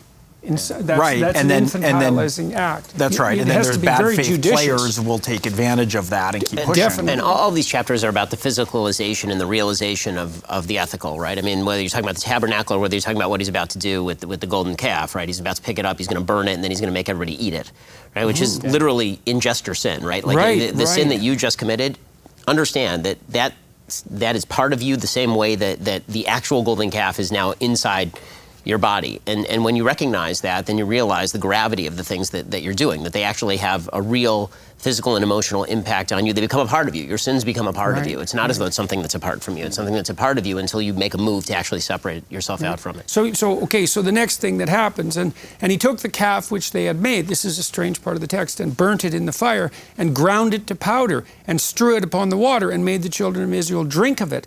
And so that's really the forced admission that came from within them, right? That sin was within them. They couldn't blame it on the idol. Yeah, but I also like the idea that was suggested in what you said yesterday, which is that they took the meat, the animal, and they had made it into something above them that they were supposed to worship. And in Scripture, it's clear, like God names Adam, and Adam names the animal. Right? He is above the animals, and he gives them meaning. That's why we also ride horses and we ride animals. And so it's like he's putting it back at the bottom of the world and saying, no, this it's below you, and you have to ingest it that way. It doesn't. Right, it's food for you, and Yeah. not something that you worship. Yeah. Yeah. I kind of like that image too. And Moses said unto Aaron, what did this people do unto thee, that thou hast brought so great a sin upon them? And Aaron said, let not the anger of my Lord wax hot. He's calling his brother my Lord. That's the worst punishment of all. That echoes, in fact, right at the beginning of the chapter, isn't it? The Israelites saying it's as if this Moses is the man who brought us out of Egypt. So it's kind of they've completely forgotten Well, God. Moses is back, Yeah. and I guess Aaron now remembers who he is. Yeah. It's like This Aaron reminds- said, This reminds me so much of Adam when he's caught out with Eve, right, with the situation where he's like, she did it. Right? It's another moment like that of being Totally. Yeah. let not the anger of my Lord wax hot. Thou knowest the people, that they are set on mischief. Yeah, so he blames it on the people. For they said unto me, make us gods which shall go before us. For as this Moses, the man that brought us up out of the land of Egypt, we wot not what is become of him. And I said to them, whosoever hath any gold, let them break it off. So they gave it to me. Then I cast it into the fire, and there came out this calf. Right, like magical, right, just came right out, right? Hilarious. I never noticed Yeah, that. yeah, What that's kids pretty say, funny. it spilled. No kid has ever said, I spilt the juice. And that's very important, right? Because I don't have Hebrew, so I don't know what the verb form is. But it's so often the case if you're trying not to take responsibility, use the passive voice, just saying, what happened. Or, Right. It is a passive voice. It The happened of AA its own emerged. accord. yeah. A friend, I'm sorry about what happened a friend of earlier, mine exactly. had a couple where the husband was caught out in an affair, and he said, it just happened. And the wife said, who happened it? Right. No, so that's very funny. It is reminiscent of the story of Adam and Eve. It's this ironic humor on the part of the perpetrator victim. And when Moses saw that the people were naked, for Aaron had made them naked unto their shame among their enemies, then Moses stood in the gate of the camp and said, who is on the Lord's side? Let him come unto me. And all the sons of Levi gathered themselves together unto him. And he said unto them, thus saith the Lord God of Israel, put every man his sword by his side, and go in and out from gate to gate throughout the camp, and slay every man his brother, and every man his companion, and every man his neighbor. And the children of Levi did according to the word of Moses, and there fell of the people that day about 3,000 men. For Moses had said, consecrate yourself today to the Lord, upon even every man upon his son and upon his brother, that he may bestow upon you a blessing this day. And it came to pass on the morrow that Moses said unto the people, ye have sinned a great sin, and now I will go up unto the Lord. Peradventure I shall make an atonement to bring us together for your sin. And Moses returned unto the Lord and said, oh, this people have sinned a great sin, and have made them gods of gold. Yet now, if thou wilt forgive their sin, and if not, blot me, I pray, out of thy book which thou hast written. That's such an unbelievable thing. Yeah, it is. Right? It's an unbelievable thing. You have this, and to understand how unbelievable that is and the act of unity, you have to understand that Moses is the perennial outsider throughout this story, right? He's a Jew who ends up in the palace of Egypt, so he's a complete outsider there. He goes back out and he tries to save a couple of Jews who are, one Jew's getting killed by an Egyptian, kills him. The Jews are going to tell on him, so he has to run away from the Jews and then go to Midian. He's an outsider in Midian. He comes back. The Jews don't have any idea who this guy is. The Egyptians hate his guts. He's a lone man, and here he's saying, my whole life story is now bound up in the duty that you gave to me that I didn't want in the first place. So if you decide to destroy this people, then you need to blot me. I mean, it's such an act of heroism for him to say, it's not just kill me or get rid of me if you're going to get rid of them. It's not just me with them. It's get rid of the book, which is the thing that matters the most, right? Get rid of my name in your book completely. I don't belong here because the mission that you've given to me, if you obliterate that, you obliterate me. It's an amazing thing. Mm-hmm. So do you read that as his taking on of the fullest form of responsibility, even despite the fact that he's an outsider who hasn't been listened to, who's been betrayed like consistently? Yeah, I mean, he has to opt into being with the people that he really doesn't. There's not a lot of reasons for Moses to like the Israelites when you read the story. All they do all day is whine and apparently have orgiastic rituals the minute he leaves. So there's really no rationale for him to do this, except that he has so fully embraced the duty that God put on him and that he tried to run away from in the first place, right? In the incident with the burning bush, where he says, I don't want this, and God says, well, tough, this is your job. He's so embraced that he is his duty at this point. Yeah. And so if you're going to obliterate the people, then he's already said you can take me with him, and not just take me with him. Take me out of this book, this whole history that you're writing of the world. So it's obliterate my existence. Right, exactly. He is his role. It's like you were saying about headstones or tombstones. Right, He's exactly. His role. Yeah, and my whole theory of human fulfillment is that we play a series of roles throughout our lives, and that those roles really are the most important thing about us. And that is why when you go to a cemetery, if you want to see what people actually cared about during their life, you actually read the tombstones, and they all read pretty generic, right? It's father, son, daughter, mother. They're all roles that we take on with other people attached to duties. And so Moses is the highest form of the person who has a duty and performs that duty. And so if that duty is taken away from him, then it's his reason for being. There's no reason for his being or for his having been, right? He never existed. Right. Yeah, I think you see that very well. In fact, I mean, it's almost as if God recognizes the sort of Moses' sort of status as a kind of an outsider. In that, just in the previous chapter, verse 10, he says, "I will make of thee a great nation, and will forget about the Israelites." And Moses refuses that. He says, no. He recalls God to the covenant, to the original covenant. Right. Yeah. Well, it's very interesting that Moses is offered that option, because that's another way out of the sin. Is like, to hell with all this. We'll just start new, essentially like Noah. Yeah. Right. And Moses rejects that. We'll start over, and he says no. Yeah. So. And there's a great sense of just self-sacrifice, like it's an image of self-sacrifice here, where he's like, basically, it's almost as if he knows God loves him, and he's willing to say, he's willing to put himself and say, well, I know you love me, so kill me. It's like, and then God. It's like the sacrifice to Isaac almost. It's like it feels like himself. It's also reminiscent of that notion that if a few good men could be found in Sodom and Gomorrah, then God won't destroy it. Right? If there's any goodness there, I mean, Moses is making a case, I suppose, that at least he's there and on God's side, and maybe that's enough. And why do we think perhaps that given that he doesn't really have any reason, why didn't he jump at the chance to start again? I think that goes to the transformation of Moses from a wanderer to the man who is the mission. I mean, even his argument with God is, you're betraying your own mission. Right, I identify with your mission even more than you do at this point. You're talking about destroying the people. That's not your mission. You told me what your mission is. You put me on this mission. And so if you betray that mission, then what are you doing, right? I mean, everybody else is going to point out that you said you were going to do a thing and then you didn't do the thing. And that's the theme that he keeps coming back to over and over and over again. And so it's an index of the depth of his commitment to this particular mission at this particular time and place, which is why it's going to lead up to the most intimate moment between man and God that exists in Judaism, right? He's going to talk to God directly and ask to experience his essence, right? Which is, that's how identified he is with the thing that he is supposed to be and the thing that he is supposed to do.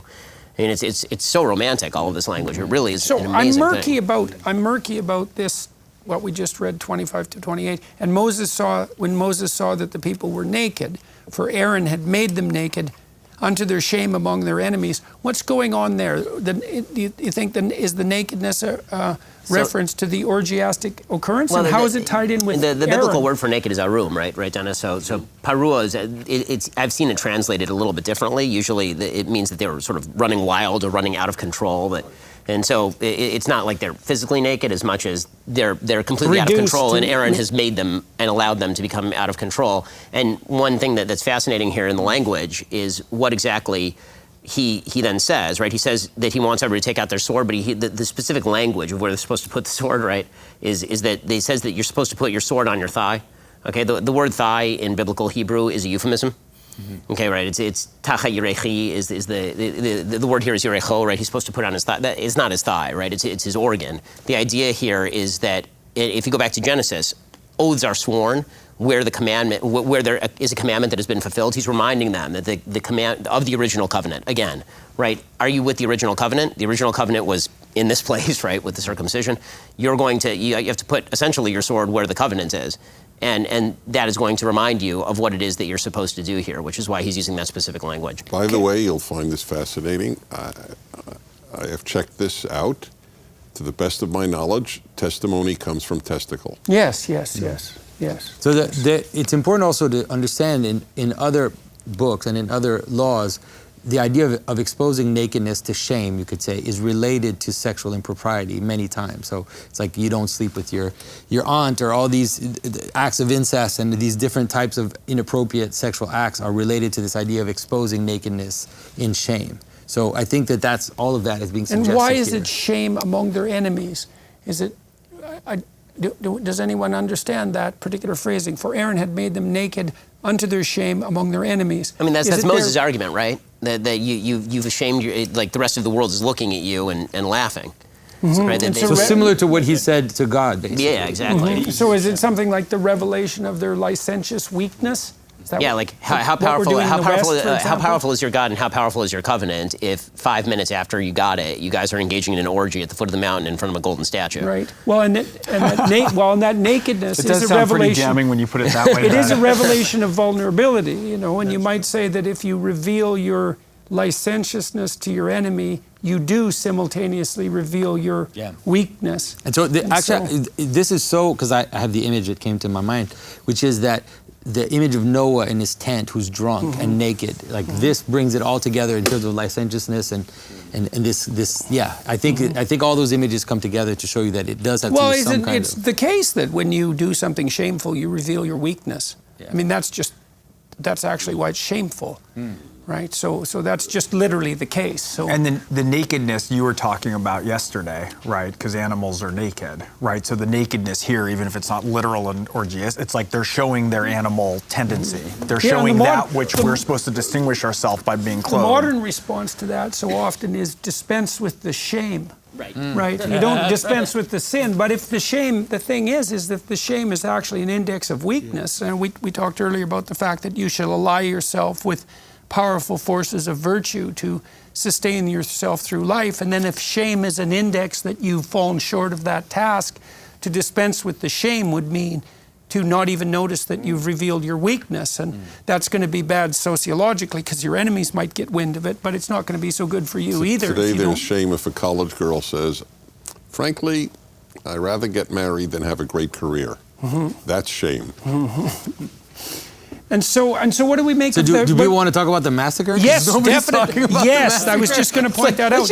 Let's just skip over the massacre. No, let's not. So what do you have to say about that? So there's 3,000 people are now killed because of this. So no, I mean I think that I tend to understand it analogically, and I tend to understand it in the way in which the Church Fathers would understand it. It's a pattern, and it's a pattern that can help us understand the necessity of that. Like if you could say it within you, if you wanted to apply it to yourself, that if you fell into that state, then there would be an aspect of you that would have to be culled. Yeah. Well, I think you could also say that if once a society falls into an unbridled idolatrous licentiousness, the probability that massacre is about to occur is very high. So now it's salutary in this sense, in this situation, because it's the price that has to be paid for progress towards the next covenant to be made. But I also think that there's a kind of element of what implacability about it, inevitability about it. If you want to read it non-metaphorically, and we'll read it the Old Testament biblical, the hardcore way. Yeah, Exactly. I'll do the hardcore biblical way. One of the things that's worth noting here is the number, right? It's 3,000 men died that day. Well, we've already been told that about 600,000 men are present at the giving of the Torah. So that's actually a pretty low number, right? Because all the people presumably are engaging in the worship of the calf, and everybody is given the opportunity to opt out.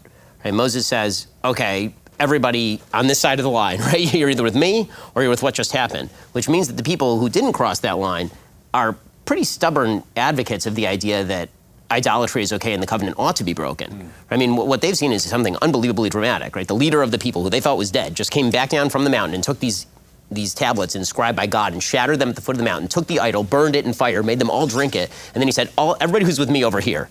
And there's some 3,000 people who are still over there. You say they're just partying away madly still, those people? They don't It's even an echo notice what's too, going though, on? of the obstinance of the Pharaoh, because there's so many times where you're like, how many more plagues do you need? Well, Right, to understand that? this goes to actually, the people who read the Old Testament and they see all the death penalty sections, right? There's tons of death penalty in the Old Testament. And the Talmudic understanding of the death penalty is that in order for the death penalty to be applied, you have to have two live witnesses who see you before the sin is committed, warn you that you're about to commit the sin, and warn you of the consequence for the sin, and then witness you do the sin, and have you acknowledge that that is the consequence for doing that, and then testify to that in court. Which means that, in the Talmud it says that essentially the death penalty was never performed. So that's what you're seeing here, right? Moses just did this incredibly dramatic spectacle, and you still have some people who are like, you know what? Fine, let's do this thing. And at that point, you have declared outright war. So this, in some way, these are the unredeemable souls, right? Okay.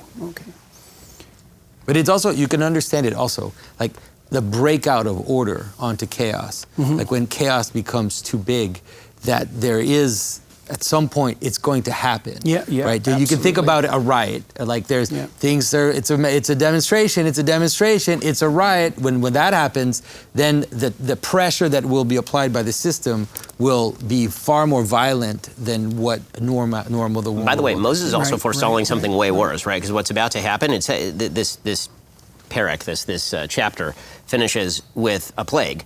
Yeah. Right? Nobody talks about the plague, and it doesn't say how many people died in the plague, but how many people would have died in the plague if Moses hadn't, taken care of business, so to speak.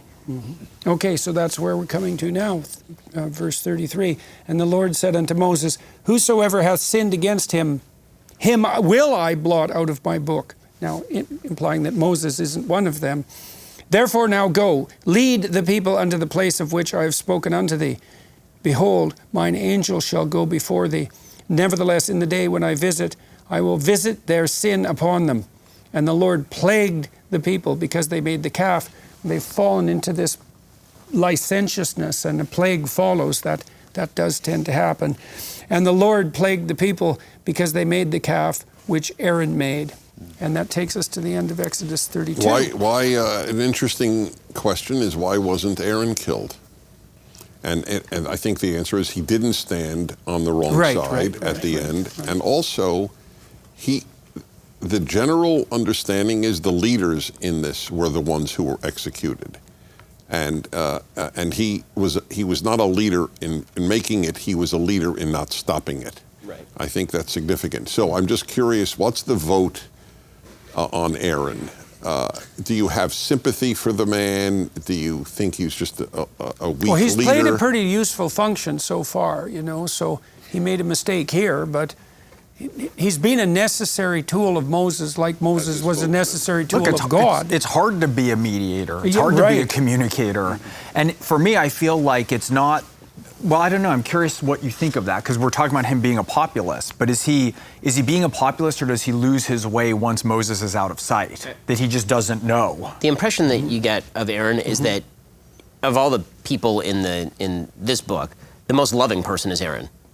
Right? Aaron, he loves his brother, right? His brother shows up, his younger brother shows up and says, I'm leading this people out, and you're going to be my assistant. And Aaron's like, all for it, right? Aaron's the older brother. I mean, there could have been conflict there. It's one of the only sibling relationships in the Bible where there really is no conflict. In fact, there's a pretty solid sibling solidarity between Aaron and Moses. Aaron obviously loves Miriam also, right? I mean, there's the sister. And he loves the people, right? Which is why they bewail him when he dies. And so, everything that he does is really sort of out of love, and love for God too, because he's the high priest, right? So God obviously sees him in that context. And so it shows you how love, when it's not tempered by fear, can bring you to some pretty bad places, which you end up seeing with his sons, Nadav and Avihu, who have the same characteristics, right? He has 2 sons. They have the same characteristics as Aaron. They're very loving of God. They're zealous for God. And so they bring a foreign fire in front of God a little bit later on in the Bible, and they end up being killed for that. And so and there's this really heartbreaking section where Moses is talking to Aaron about it, and Moses is trying to comfort Aaron, and he says, well, God takes those who are closest to him, essentially.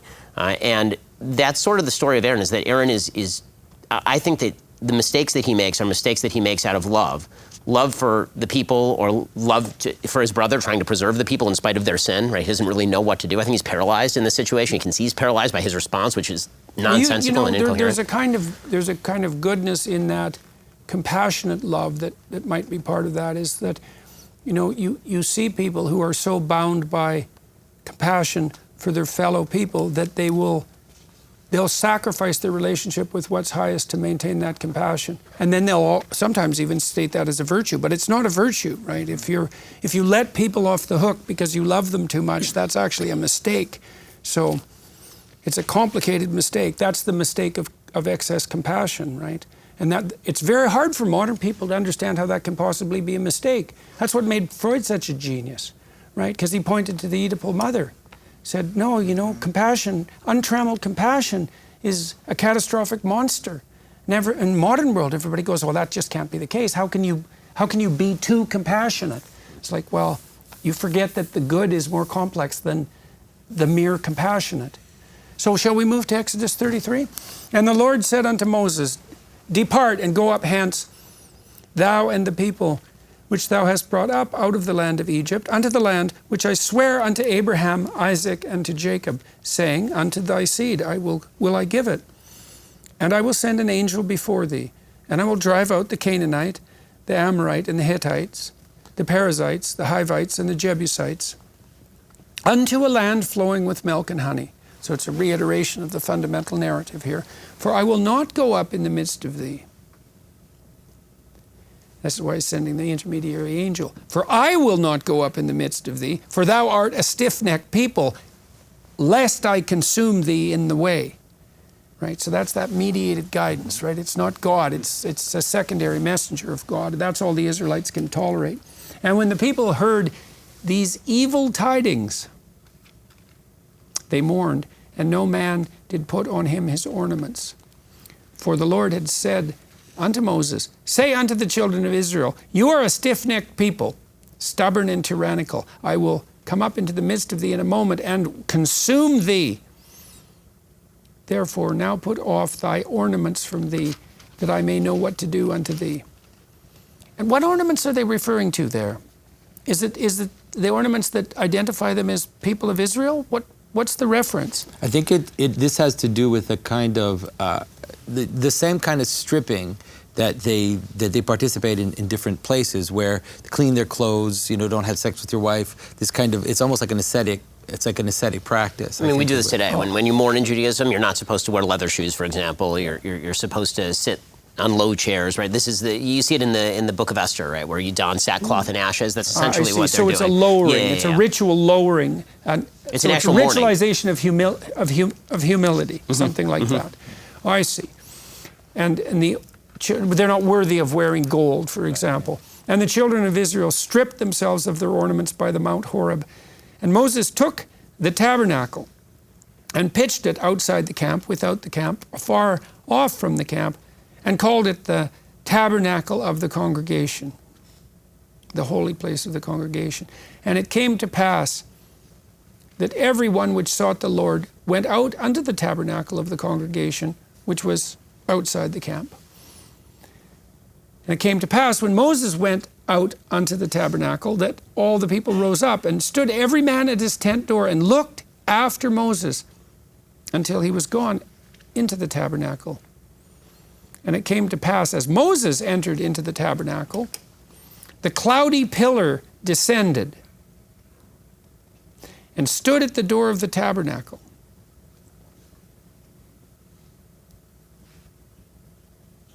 And the Lord talked with Moses. And all the people saw the cloudy pillar stand at the tabernacle door. And all the people rose up and worshipped, every man in his tent door. And the Lord spake unto Moses face to face, as a man speaketh unto his friend. And he turned again into the camp. But his servant Joshua, the son of Nun, a young man, departed not out of the tabernacle.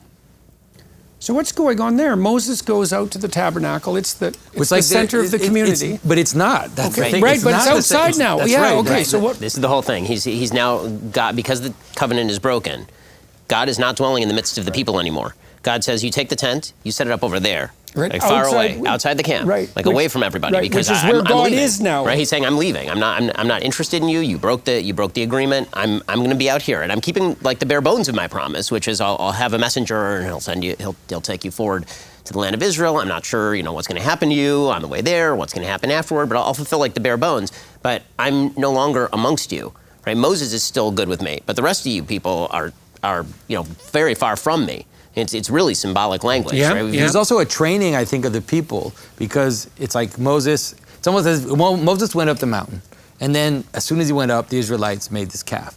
And so now we have a setup which is horizontal. It's not vertical, but it has the same notion. So you put a point outside of the camp. That actually is the center of the camp, but it's far away. It's not at the middle. Put it over there. Moses every day. That's the true center. That's right. now. And Moses every day leaves, goes there, and now the Israelites, instead of making golden calves, now every day they stand at the door, they honor what's going on, they bow down, they worship the presence of God, which Without appears. their ornamentation. That's right. So it's like they're basically being trained to do this properly. Right. So now they're apprehending that the center has actually moved outside their community because they moved away, actually. Yeah. God's always at the proper center. Now it's outside the camp because they're so sinful. And now they're a bit humble, so they're paying attention to this. Moses is still in the proper place. And then that's driven home by the narrative because he's so much in the proper place that it's kind of half of God descends to talk to him though, right? Because it's only one of the pillars that shows up. Yeah, it's because the pillar of cloud is there during the day and the pillar of fire is there during the night. I see. So it's darkness in the day that comes to visit him. It's an amazing literary parallel here too between the taking off the earrings to make them into the calf, which you worship, versus taking off the ornaments.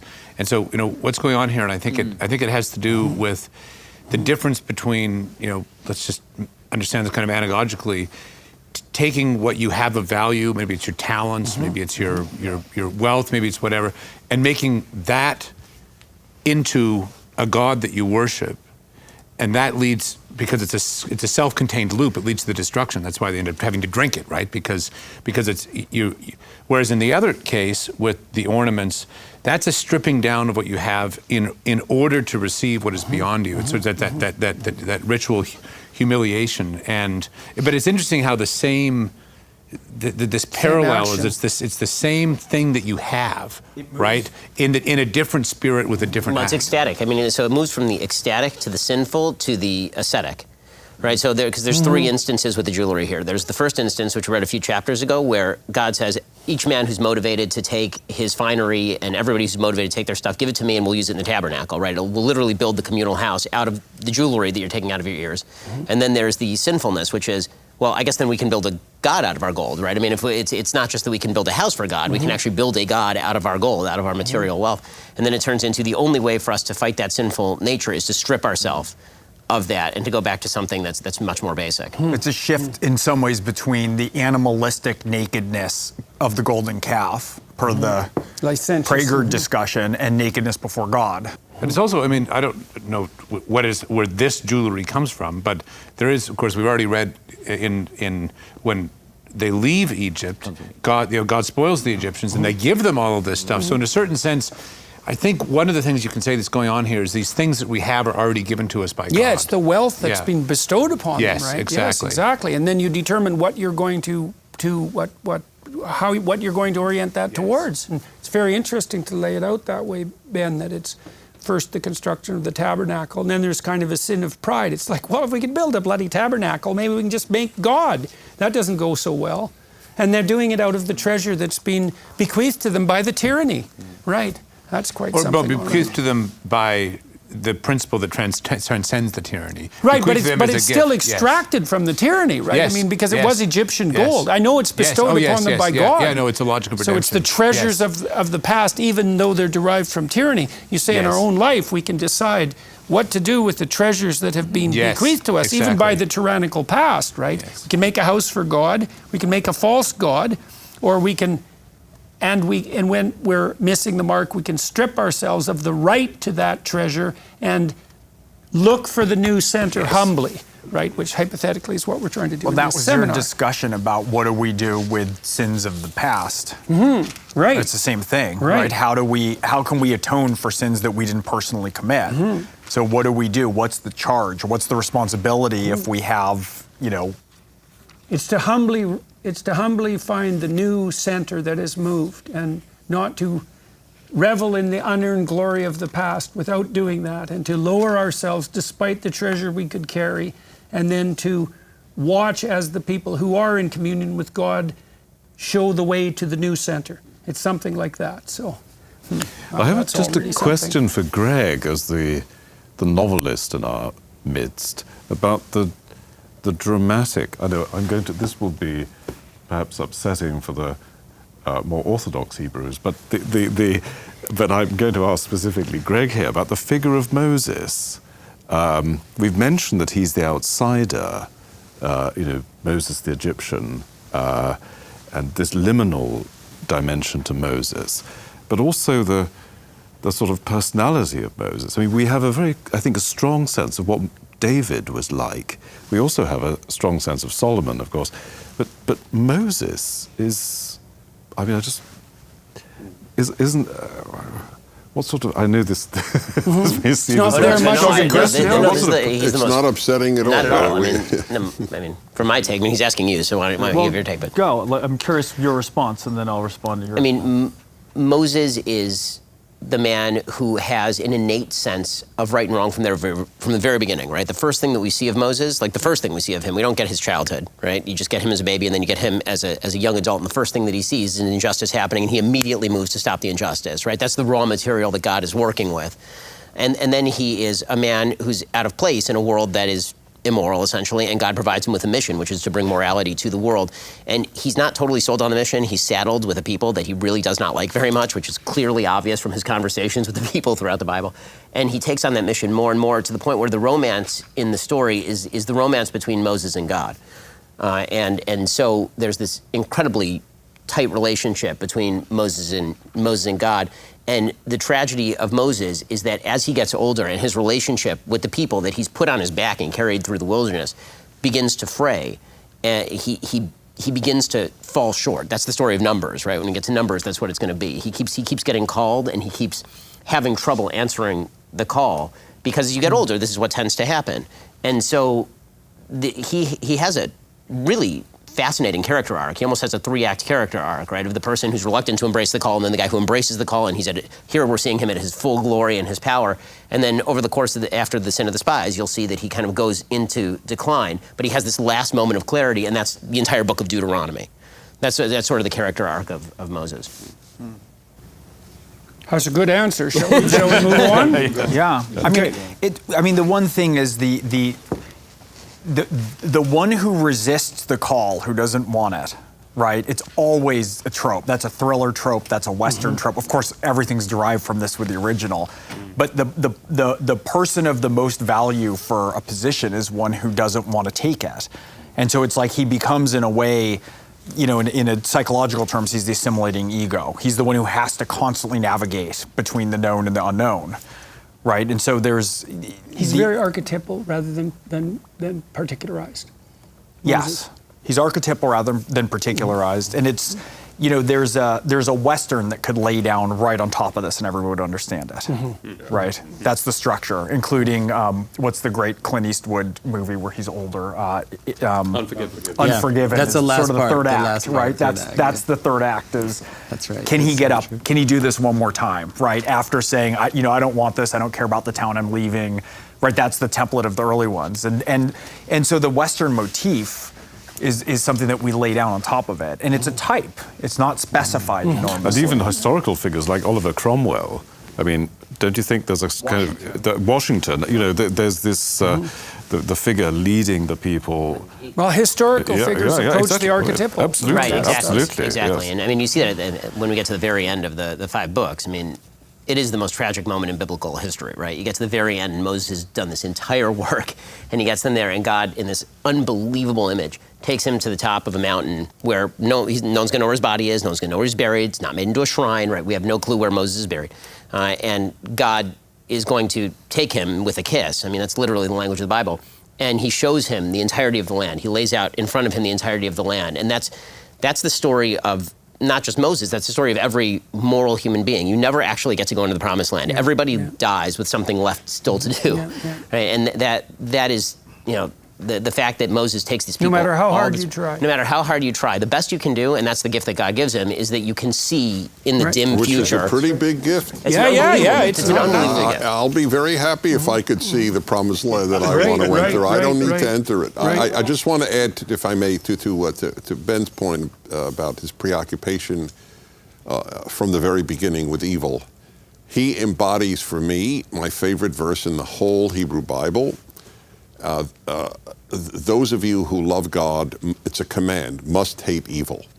And as I always repeat to people when I speak, if you don't hate evil, you do not love God. And he hated evil.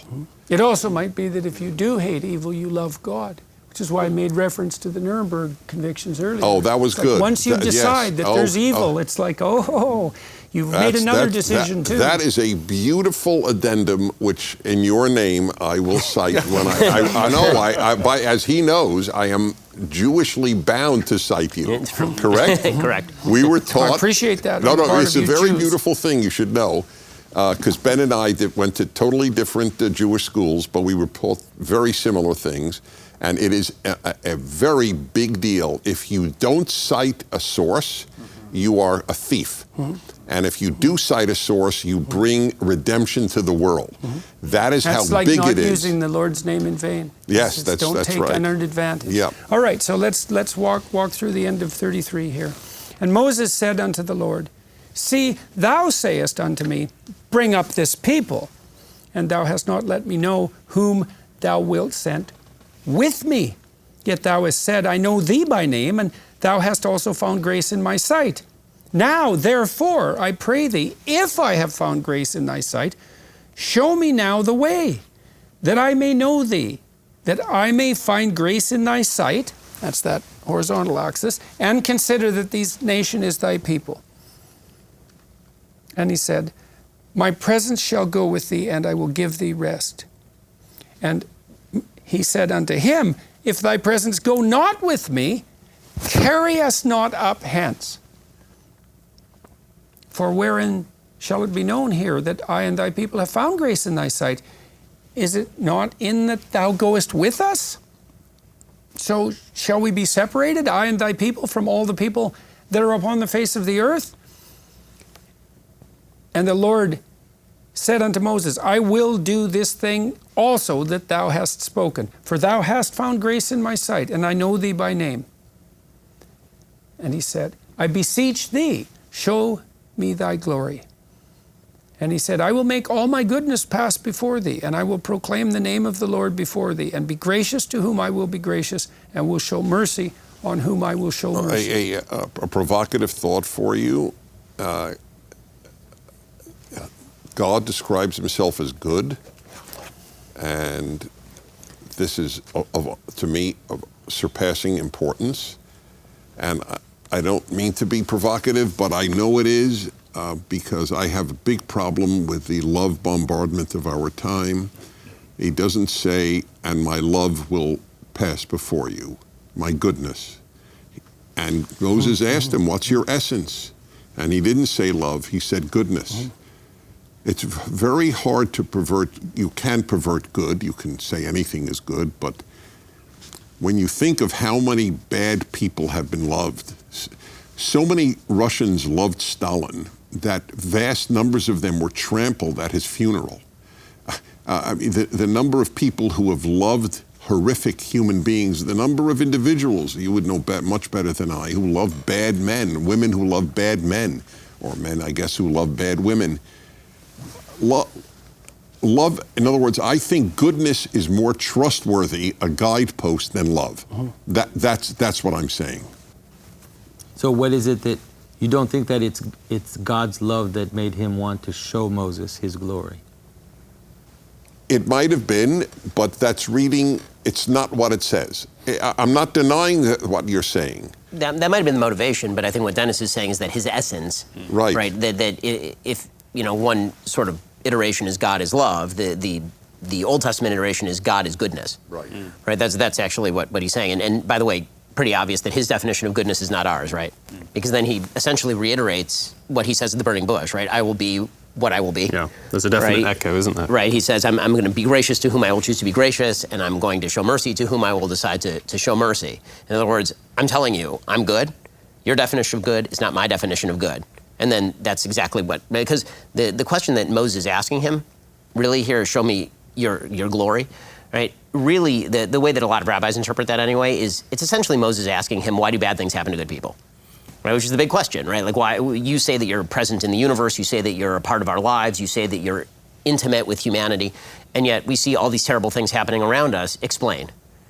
I wonder if this comes in part from his willingness to sort of negotiate with God, to hold God in some ways to account for the first covenant, right? And you talk about him when Moses is starting, he's got the raw stuff. He's got the raw goods of being a hero. He kills an Egyptian who's beating somebody, right? He's got all of it, but he's a continuous outsider. And this is like this slow approximation. And in some ways, if he wasn't willing to make the ultimate sacrifice to have his name be blotted out, and then he spared that, would he have the courage to progress to keep making another ask? It's this very delicate dance. Do you think he's also asking God to make manifest his commitment to him in some sense? I mean, because Moses he's stuck leading again, and there's some ambivalence about the relationship between... That's clear. I mean, that's the last paragraph, right? The paragraph where he talks about, you told me to lead this people forth, but you're not telling me who I'm going with, right? You said there's going to be an angel who comes with us or a messenger who comes with us, but you didn't say it's you. Right. So I need your commitment. You're going to come with us. It's and God's like, okay. And then, like, do I know this is the real thing? But that last ask is such an unbelievable ask, right? Because he's not just saying, I want you to fulfill the original covenant, right? The original covenant is, you're going to do all these things personally for us, right? You're going to take us forth to the land, you personally, not an angel, right? It's going to be you. You're going to travel with us. You're going to be with us. And God says, okay, you got it. And then he says, but I want more than that. I want to know you. I want to know you at the deepest level. And God answers him, and he doesn't just say no, right? He actually says, I'll show you as much as you can take, basically. Right, which is what the next part is, right? The next several verses are just that. So I think maybe you should read the next few verses and finish off the... Go ahead, Oz. No, the way I see it is he's negotiated and got to this point. They're back on track. But he knows, as you said, there's going to be tough days ahead. People are still the people. So I think this is the most audacious prayer in the Bible. He is praying to know everything of the Lord that a human being can know and not die. Right, which is also a daring prayer. And it's sort of like, take me to my limits. He doesn't see the Lord face to face. And at the end, the tribute, he speaks to the Lord face to face, but he doesn't see him. By the way, whenever know is used, K-N-O-W, with regard to another person, it means sexual congress. So it's very interesting, and I'm not in any way implying that there's a sexual element here. We of course appreciate not. We appreciate that. Yeah, no.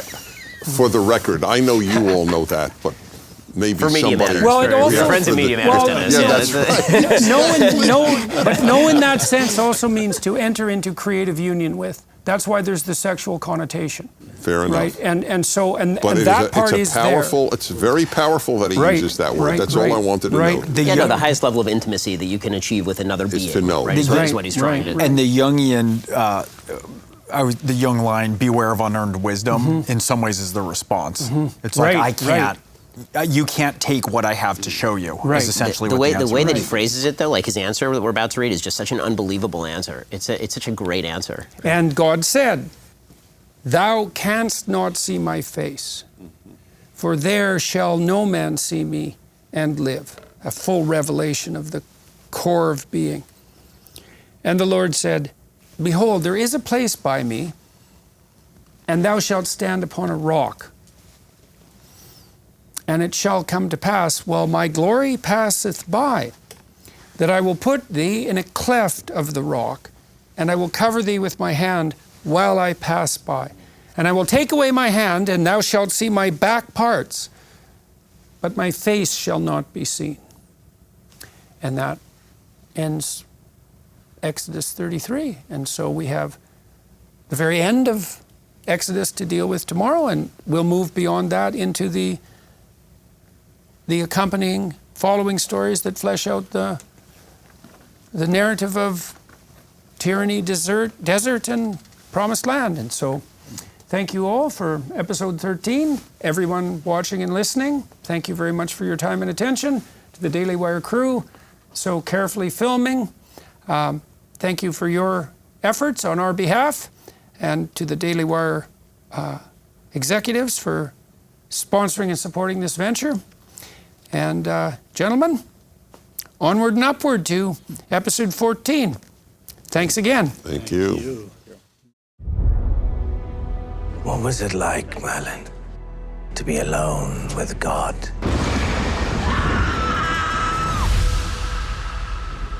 Is that who you think I was alone with? Merlin, I knew your father. I am yet convinced that he was not of this world. All men know of the great Taliesin. Who am I, Father, that the gods should war for my soul? Princess Garrus, savior of our people. I know what the bull god offered you. I was offered the same. And? There is a new power at work in the world. I've seen it. A god who sacrifices what he loves for us. We are each given only one life, Singer. No. We're given another. I learned of Yezu the Christ, and I have become his follower. He's waiting on a miracle, and I think you can give him one. Trust in Yezu. He is the only hope for men like us. Fate of Britain never rests in the hands of the great light. Great light, great darkness. Such things mattered to me then. What matters to you now, Mistress of Lies? You, nephew. The sword of a high king. How many lives must be lost before you accept the power you were born to wield? So clinging to the promises of a god who has abandoned you. I cannot take up that sword again. You know what you must do. Great light, forgive me.